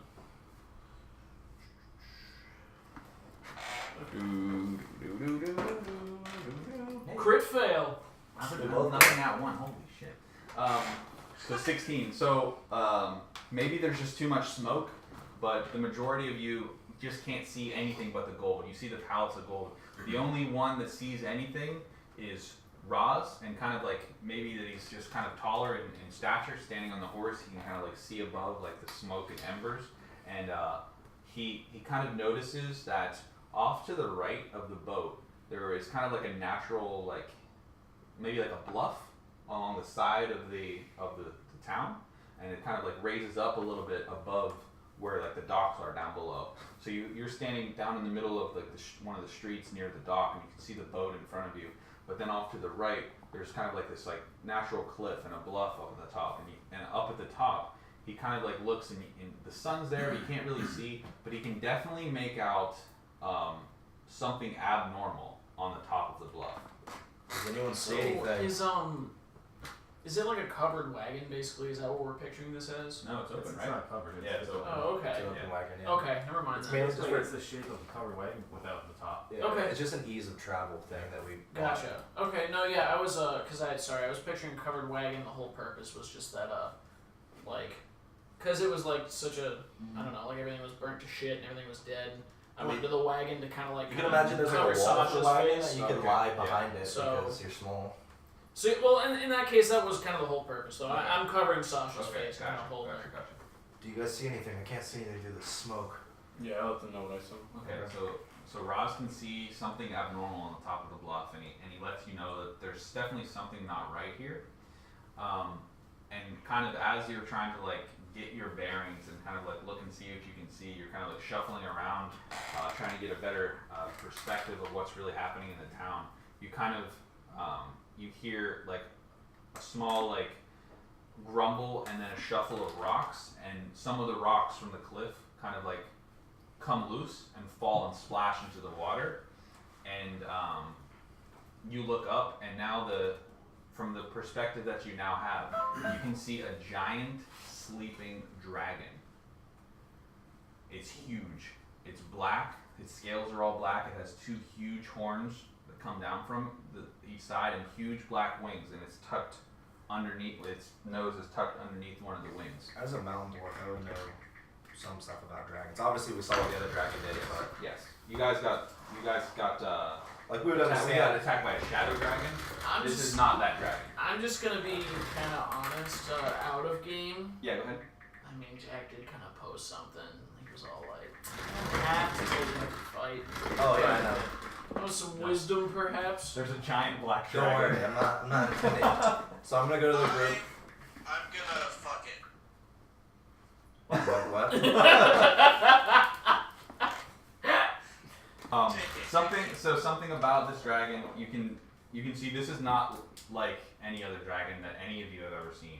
It's not like something that you have ever even read about. And when I say it is huge, it is monstrous. Once you finally can catch a glimpse of it, it's covering the entire bluff of the entire top of that cliff, the entire bluff. And like I said, it's sleeping. You can hear it. We need to go. Yeah, I'm gonna tell him, dragons covet gold. We need to leave now. We stand no chance against such a thing. That would be wise, Master Dwarf. Everyone stay quiet. I recommend we move through. I need everyone to roll for stealth. I want the gold. Well, you guys can go get the gold. I'm leaving, so I'm taking Jimmy with me distance. I'm with you, friend. I got an 11. Okay. So we have negative to stealth. Although, Plate armor. you're right, but we're in a wagon, so how do I roll stealth for a wagon? Well, Just moving nice and quietly. yeah. Well, I'll give you I got a 13. special consideration because you're in the wagon. So you got a 13, 14. 14, Yeah. 16, 7. With disadvantage. 7. Okay. Well, the wagon's obviously louder anyway. So the general consensus is you want to move on, right? 100%. Yeah. Kind of want the gold. I'm Roz still wants to go. I mean, this is your. I'm leaving, so I don't know what you guys are doing. I'm not messing with the dragon. So Gorham's taking the cart. I'm taking my horse, and Do you want some gold? Nope. We can take that. I want to live. We got it. We got Nope. Keep in mind the dragon is. That thing's like 85 times my size. I'm not doing it. I don't need gold. How much does 1 bar weigh? Weight doesn't Like, matter. like- One bar is worth 1,000 gold. How far am I from it? 30 feet from the boat. Okay, here's the plan. I'm not Here's the stealthy. plan. We all start running, and I tell Jimmy to go grab a piece of it. Oh my god. Jesus Christ. How many gold bricks are there? There's 3 pallets. Probably each one of them has 50 gold bars in each. You saw what it did to the town. I'm not messing with this. I'm leaving. We can't carry all that, Sleeping. but we can definitely carry You one. can carry a couple. Dragons covet their gold. They'll follow us. It will kill you. You've already died to a dragon once. I mean, what? If it's all the same to you guys, if you intend to stop here for gold, I'll gladly get you out of the wagon and start walking back to Saint's Palatia. No, Gorham took the cart and I took my horse. We're gone. So I mean, whatever Oh you guys yeah, want I've to been do, in it's the up to you. wagon then this whole time. Alright, yeah, I'll go with You you. guys are leaving. Yeah. I am. Distance? Raz, what do you think? Do you think we can do this? I mean, I got like a 16 stealth check, so I can't guarantee it. And if I die, I don't know. So. Oh, actually, no. I kind of do have like immunity. I don't know. Maybe we'll see. All right. So Akalius, That's not wrong. Boddynock, and Gorram slowly made their way, or they're making their way out of the small town. The dragon's still breathing nice and slowly. How far is the dragon away from the gold? 40 feet up. I like his And horns. that's all there is there's just the giant pallets of gold. There's no like coins on the ground. No or coins. It's just the rubies, bars. anything. The boat with the bars is the only thing that's been untouched by the fire. We don't know that. Why? We don't know that there's anything else on the boat too. So I'm not. Yeah, I'm not doing that. I'm leaving. Jack wouldn't put it here for us to just walk away, though. Or maybe he would. I mean, if he wanted us to TPK an entire, I'll watch you guys try it. what do you want to do, distance? What do you want to do, man? I'm going We based can- on my we can character. run- I we don't, have a I bigger don't care for mission. gold. That we have to accomplish. I'm talking about So dragon's I gold. think It's we, not. This is not as much smart. as I want that,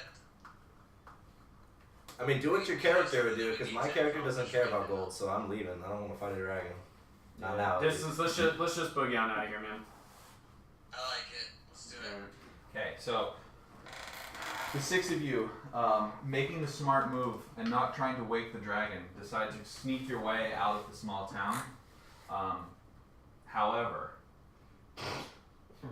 the wagon is very loud. Great. And on the way out, the creaking wagon and it trying to get up over the broken and burning limbs in the town makes a giant snap on one of the limbs. And you hear and you look back and the dragon slowly lifted his head, and he's looking around, and You should fucking grab one of those fucking bricks. the dragon's looking directly at you. However, after burning the entire village down, the entire small dock town all the way to the ground, it's completely uninterested in fighting you. It takes one look at you and sees that you're retreating, stretches, and you see its wingspan just stretch all the way out. It opens its mouth, kind of like cracking its neck, and it takes one big whoosh of its wings, grabs the boat with its 2 claws, and just flies off. Jesus Christ. That could have been you. Fuck. Should have grabbed the fucking. Jimmy is on the boat. What do you have noticed? What do you have noticed? Maybe. With our Depends fucking on with depends our on stealth your rolls, there's no way you'd have I done had that. 16. I could have done it. But you, I Yeah, rolled but an you would have had 11. to have done enough. You would have had to have done multiple checks to get it. You would have had to have done what? Stealth, then a what? Sleight of hand. Sleight Get of the hand. gold. Sleight of hand. and then stealth check, again and with then, Yeah, it. to Probably, get out of I would there. imagine with disadvantage And then because you're probably- carrying I gold. already have disadvantage. And then More play. yeah. You And then, double disadvantage. and then probably one other one after that. You'd maybe like have to do like a strength or athletic check to see if Just to you give you an carry it. idea, and this is completely out of game. Hold on, let me pull this guy. So, if you would have woken the dragon, I mean, obviously a lot of different things could have happened. But say little Jimmy, right? Little Jimmy would have ran in and would have woken up the dragon. He would have been barbecued. First of all, everybody nearby would have had to have passed a DC 19 Wisdom save, or have been frightened. I have negative, or no, I don't have negative. That's Why first. didn't we do That's this? first of all. I should have done That's first of all. I And got then advantage after on that, those. any one of his attacks, his bite 2d10 plus 8 plus 2d8 acid damage. So we're looking at a Like one shot of 40 pretty much fucking- anybody. And they're Me, and with just that so bit. as far as like for hitting, it's a plus 15 to hit. Jesus. So you made the smart move. He'll always hit unless he fucking crit fails. Pretty much. Even with like a 20 armor, it's pretty much impossible to miss. Well, that's Anyway, so smart move. I applaud you for not being greedy. That's all I have to say, because I was I fully really wanted prepared to send Jimmy in to there. one-shot somebody. My character's not greedy, so it doesn't fit what I would do narratively wise, so I don't know why I would have done it. Kind of. So the party kind of is now rolling a little bit slowly away from that town after seeing the massive dragon just manhandle that entire boat of gold bars. We don't have things like that back home. And you all see Neither sense. do I. You have a sense of like relief almost of like that was a really close one, and maybe the sense of your actions and your decisions. Maybe you feel for the first time since you left, the sense of your actions have real consequences, and knowing that 2 of your party members almost risked their lives to try to get a little bit of gold. And possibly could have got you all killed. You have a little bit more of a reverence for the trip that you're on. So everybody's quiet. Everybody's nice and somber as far as that goes. I still could have got it. And you continue. Boddynock breaks the silence and says, "You know, guys, that boat reminded me of myself with all those birds carrying me to Saint Palatia." You and these birds, you have to tell me this story. Oh, it's a grand tale indeed. Can't wait to hear it. For another time, perhaps. It's now later in the evening, and you the encounter really kind of like took the wind out of your sails, and everybody thinks you should probably stop for rest, right? Mm-hmm. Everybody wants to rest and eat Yeah, and eat for the evening. Distance, maybe this is me talking out of character. Maybe Distance wants to bring everybody's spirits back up with a song. Yeah, we do the song of short rest. Okay. Let's get everybody's spirits back. I'm gonna roll for that. What my thing? No, it's an automatic. Oh, is it? It's an ability. I thought it was a performance. Okay. So everybody. No, it's called. What is it? It's just Song of Short Rest. It's just song of rest. Somewhere. something with my spell book. Okay. I promise I can do it.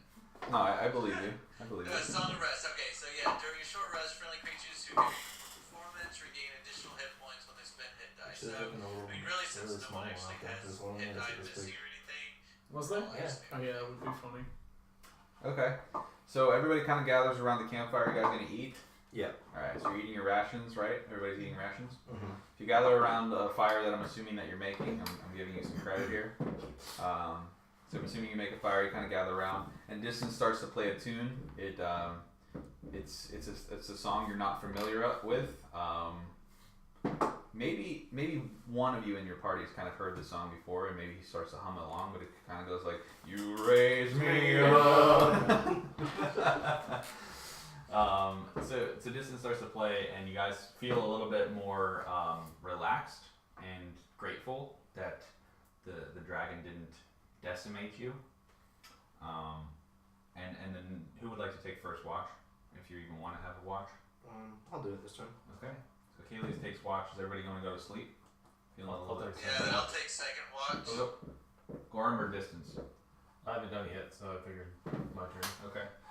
The Gorram will take second watch, Distance, since you played. Perspectively, where are we at now? So we have just left the Okay. sea town here, and you've ridden probably about halfway. Are we still close to the stream? No. No. No, Okay. you've headed back inland. What can I Wait, see? I will go to sleep and Okay. I'll curl up with Sasha. Okay. What's the terrain like where we're The at? terrain is starting to get rocky. You're starting to head up in elevation. You're definitely higher up. You can see down from where you are. You can see down towards like the plain and where the dragon was And in that village. Can I see anything? Is there anything? The only thing you can see is now you're starting to get closer and closer to the Heavenly Mountains. The mountains that you passed after leaving St. Palatia seem like foothills compared to these mountains. And while you are still in fair weather conditions, you're starting to head into higher elevation. And up further ahead, even though it's dark, you can see the beginnings of what the mountains are, and that it's probably going to get pretty snowy. Oh And shit. get colder. We don't have any kind of Yeah, can we weather. see lots of Yeah. stars? What's that? Stars, yeah, absolutely. Stars? Okay.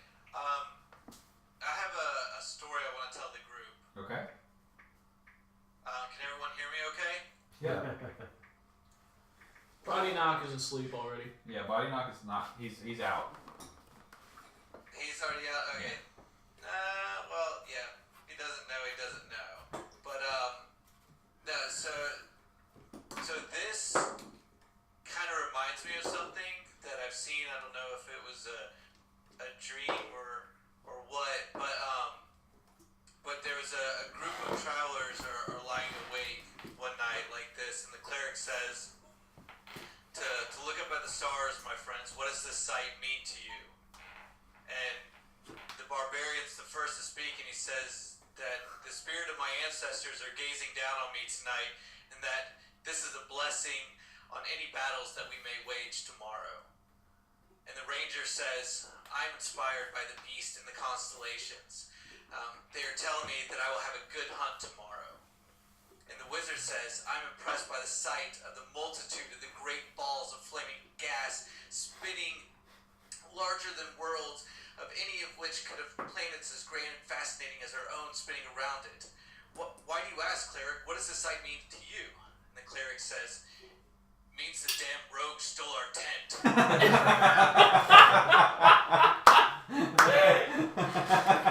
That's fucking great. Oh my god, that's amazing. Okay. That's I just wish I awesome. could have done it in our cleric's voice. The damn rogue stole our tent. That's amazing. Alright, so the night passes uneventfully into the morning. Is there anything you'd like to do before you continue further? Uneventfully, I just murdered our entire campaign. I would like to lift up my hat and let Jiminy out to kind of fly around and stretch his wings for a bit. Okay. And kind of as I do, everyone can actually kind of notice there's like little twigs and everything kind of He's got a fashioned nest into a underneath nest. Nice. And then I put my hat back down. Nice. You're like the brown lizard from The Hobbit. Yep. Are you wearing any armor or anything? Or no? Okay. I'm gonna, I guess, just continue my training with Jimmy unless anyone wants to. Okay. Would you like me to? Yeah, I'll let our newfound friend here show him some skills that he has. Okay. I mean, apparently he fought a bunch of kids. I know. Yeah, right.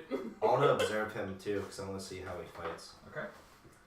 So I'd like to teach little Jimmy a little bit of what I know about fighting. Okay. And kind of like as it starts, I kind of get this big sheepish grin on my face, and then I reach into my robe and pull out a flask and take a really long swig. Okay. And I'll put it back and I'll say,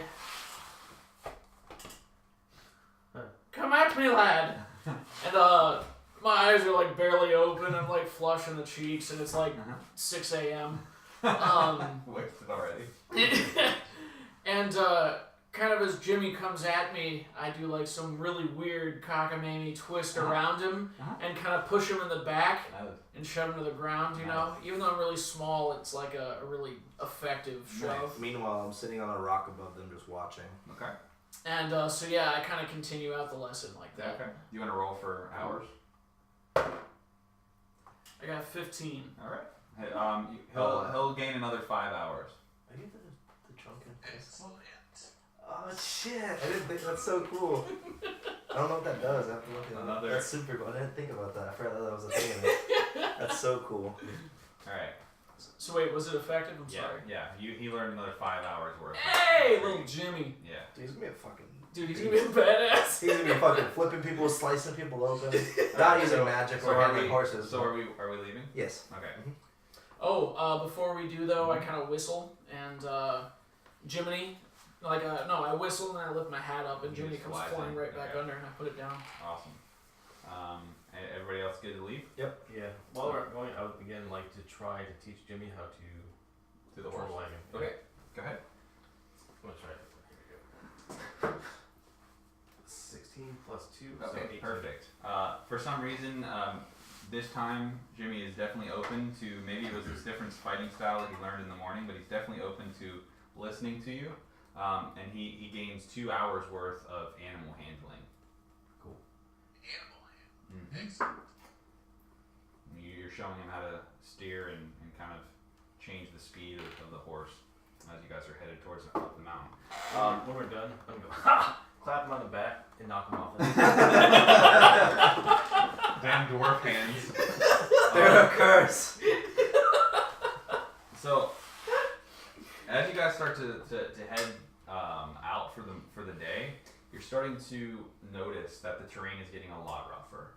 It's now very, very rocky. There's not really much of a path other than kind of like a lack of vegetation, and that's really how the only way you can kind of make out that there's a path. The wagon is having a really hard time getting up the mountain. You're starting to climb up in elevation too, so the path is kind of starting to go back and forth as you go up, and it's getting rockier and rockier. It's also getting colder, a lot colder. As it passes lunchtime, you're no longer able to move the wagon. So everything that's in the wagon has got to be distributed or left. Fortunately, we don't have anything in the wagon yet. We brought it hoping Yeah, thinking potions with. in the wagon. Well, that you can carry on your person. Yeah, one person can each grab a potion. Was there anything else in the wagon? My Minotaur horn. Oh, okay. Can you I'm you hold that though? Yeah, I'm gonna tie a rope to it. Okay. And just Throw it throw around my your back. back. Okay. Yeah. Anything else? No, we haven't put anything in it other than Jimmy, so I guess we'll grab Jimmy too. I suppose. So you want to detach the wagon, or you guys want to leave your horses?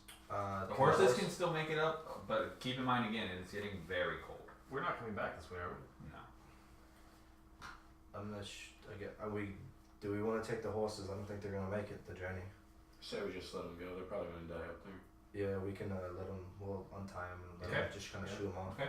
So you take your packs off of the horses and kind of just shoo them back down, and they kind of just wander. They weren't your horses to begin with, so you really don't like feel any sort of connection with them. They were just helping you, and you have a sense of feeling that they know where they're going. So you can just kind of like see them like sauntering back down, like munching as they go, and you realize that it's probably for the best. because it is getting very cold. So you continue on your journey on foot now.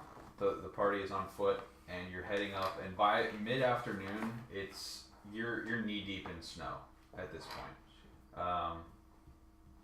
You're not wearing anything that's built for winter, so you're starting to get really cold. And the further and further that you go, the wind is howling. It's actually snowing at this point. And even though you know the path that you're on and the direction that you're going, it's starting to become harder and harder to see. And at about dinner time, you are probably about waist deep in snow at this point. You're just kind of trudging along. It's super cold. Everybody's hands are feeling pretty numb almost. Jimmy is especially cold, because keep in mind he's 7 and little. And you feel like you're getting close to where you need to go, but again, its visibility is very, very low. Just before dusk, so very, very dim lighting, and again trudging what seems to be an endless uphill climb through the snow.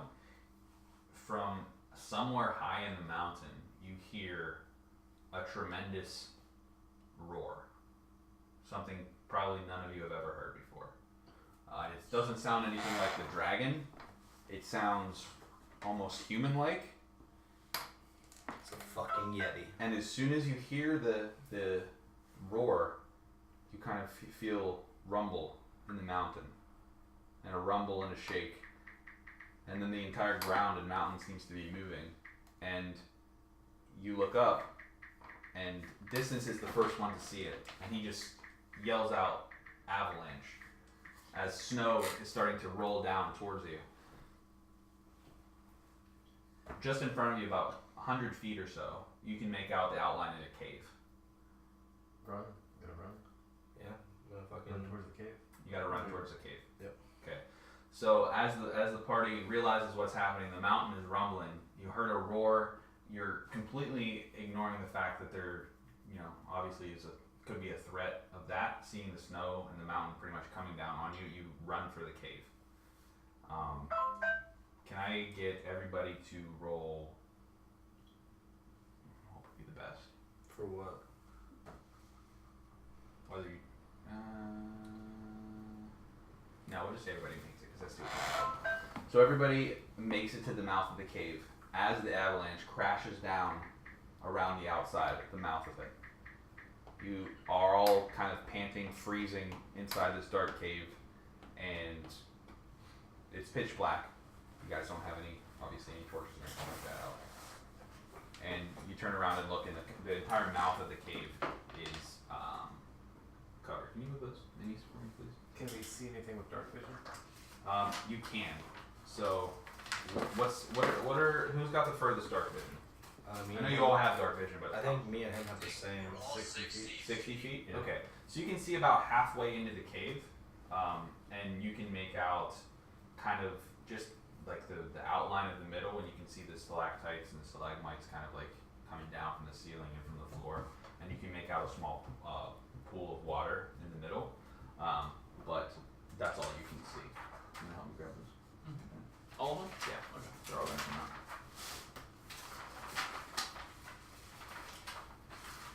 This is awesome. Okay. So the party is now right here at the You can mouth. put our minis up I'm gonna there. put all the minis in. Right here at the mouth? Yeah. Okay. And behind you, This one. the one that's spiritual. That's just a spiritual weapons. And behind you is all snowed in. So you have nowhere to go backwards. Cold, exasperated, pretty much near death without actually being, near death as far as that goes. But it's dry in here? It's dry. Okay. It's cold in there, but not as cold, clearly. What would you like to do? I would like to immediately whip out His dick. a torch Okay. and my tinderbox and light it. I'm gonna do the same because I have that as well with my Okay. quarters back. So out comes 2 torches. You can kind of make out a little bit more in the cave now that there's some illumination. You can see on the key it's 5. Each square is 15 feet. Oh, it's 5. Sorry, those are bars. Oh, okay. I was like 15 feet. No. That's a big No. jump. Yeah, no, it's 5 feet. 5 feet squares. So it's about 80 to 90 feet from corner to corner.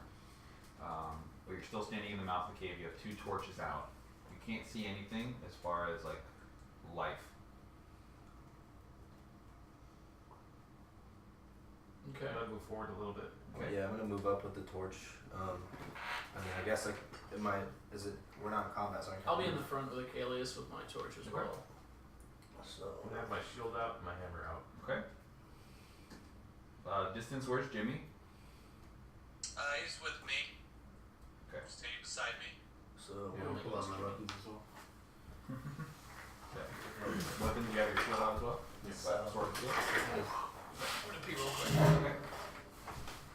What do you think had happened? It's 11:42. Okay.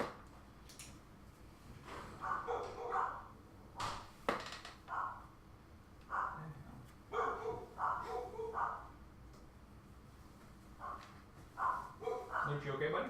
Yeah, I'm doing alright. You guys all work tomorrow? Yeah.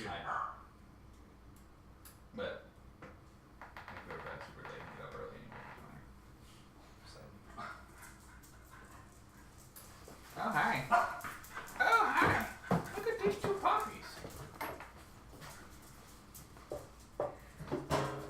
What's wrong, man? What are you unhappy with? Hmm? What are you unhappy with? Oh, nothing, man. Nothing, man. You're doing great.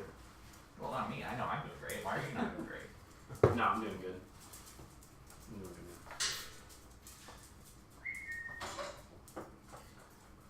You need new dice? I might. You want to use these purple pink ones? Oh, no, man. I like heavy dice. Yeah, but I keep rolling nat 2s. Pink one. it's loaded. We're only rolling 2s. Okay, natural one. Just can't keep having these fucking shitty ass rolls. We haven't even been in combat. It's like been an entire night of Yeah. narration. Yeah. Yeah. It's good though. Then I rolled down the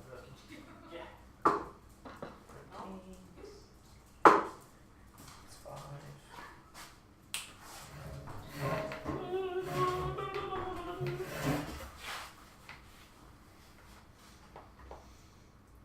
Who the fuck are you?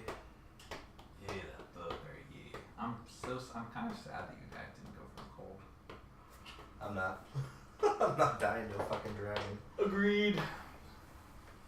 Yeah, that would have been a greed. It would have been agreed. That's the thing. Like that's why it's like you gotta. Sometimes you gotta. 'Cause I mean, those are the kind of decisions that you don't come back from. Yeah. Yeah. It's just like if you think of it narratively, like my character doesn't Just care wouldn't- that much yeah, about he gold. wouldn't Like do it. it's not something that I would really care. Like I would risk my life for. Same with Boddynock. I have a purpose. He's a carefree drunk.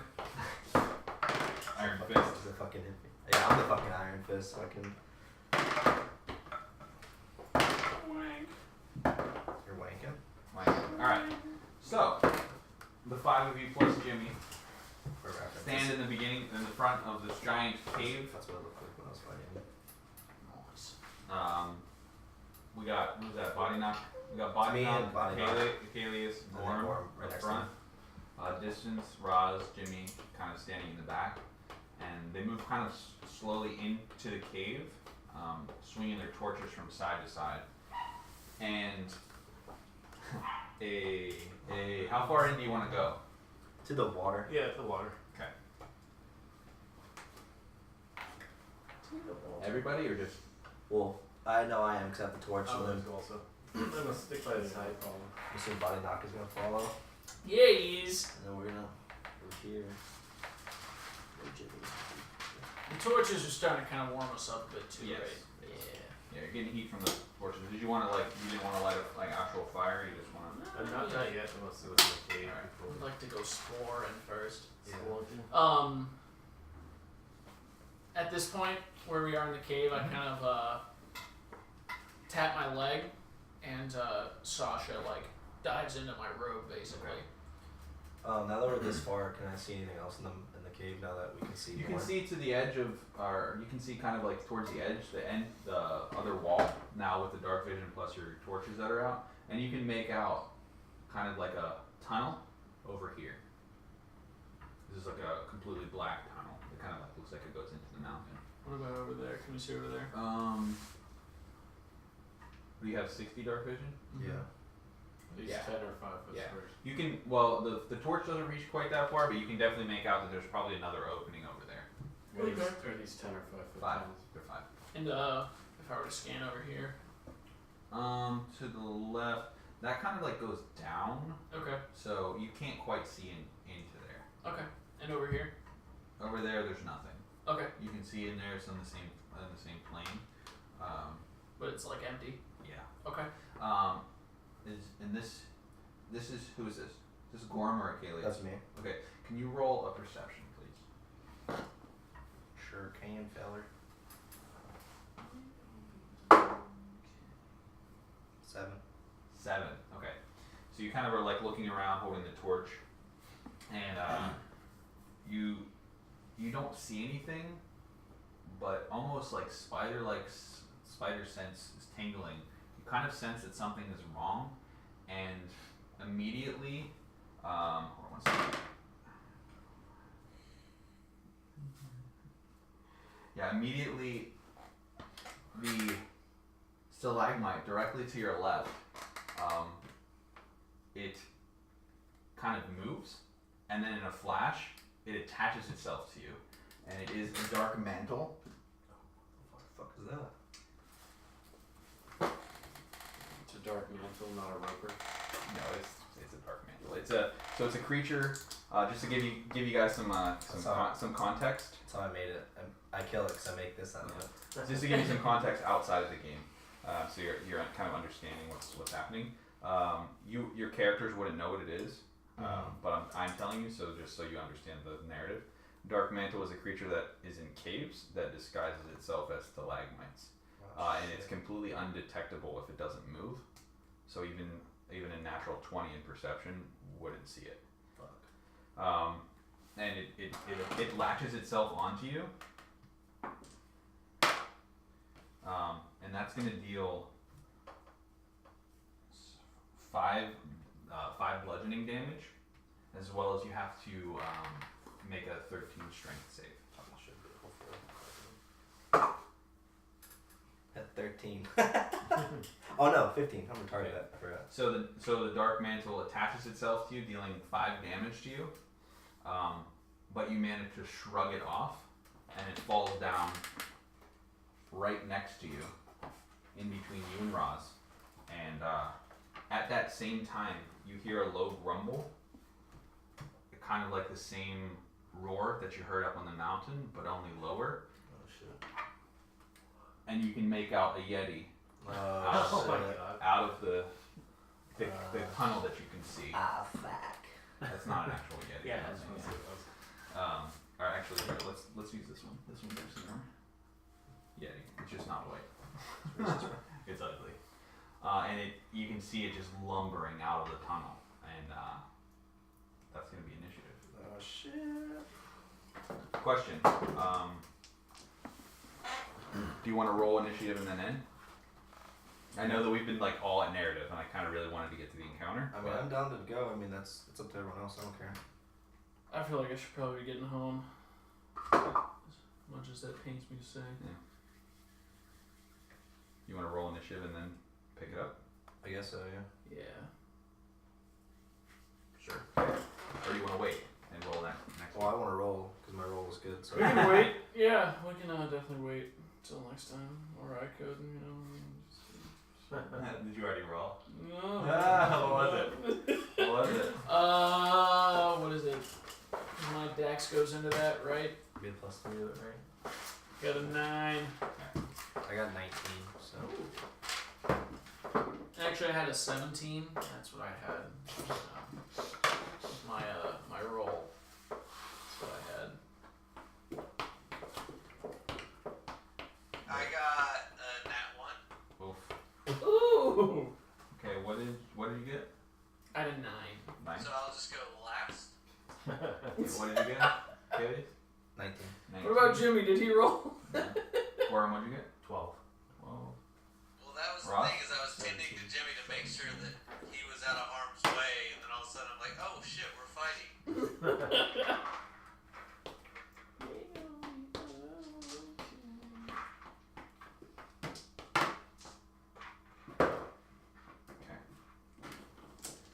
Initiative has been rolled.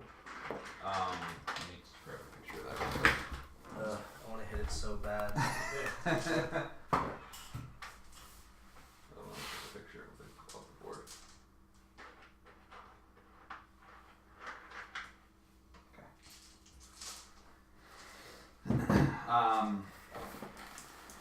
So next week we will pick up at the beginning of this fight. No medicating. I don't even remember what the things were called, so good luck. Well, I know what a Yeti is, but I don't know what the other thing is called anyway. Do research. I will know. And that's gonna be it for section number 8. Good work, everybody. Good work, distance. We won some money off our boy, so. You guys were all scared. Ha ha ha.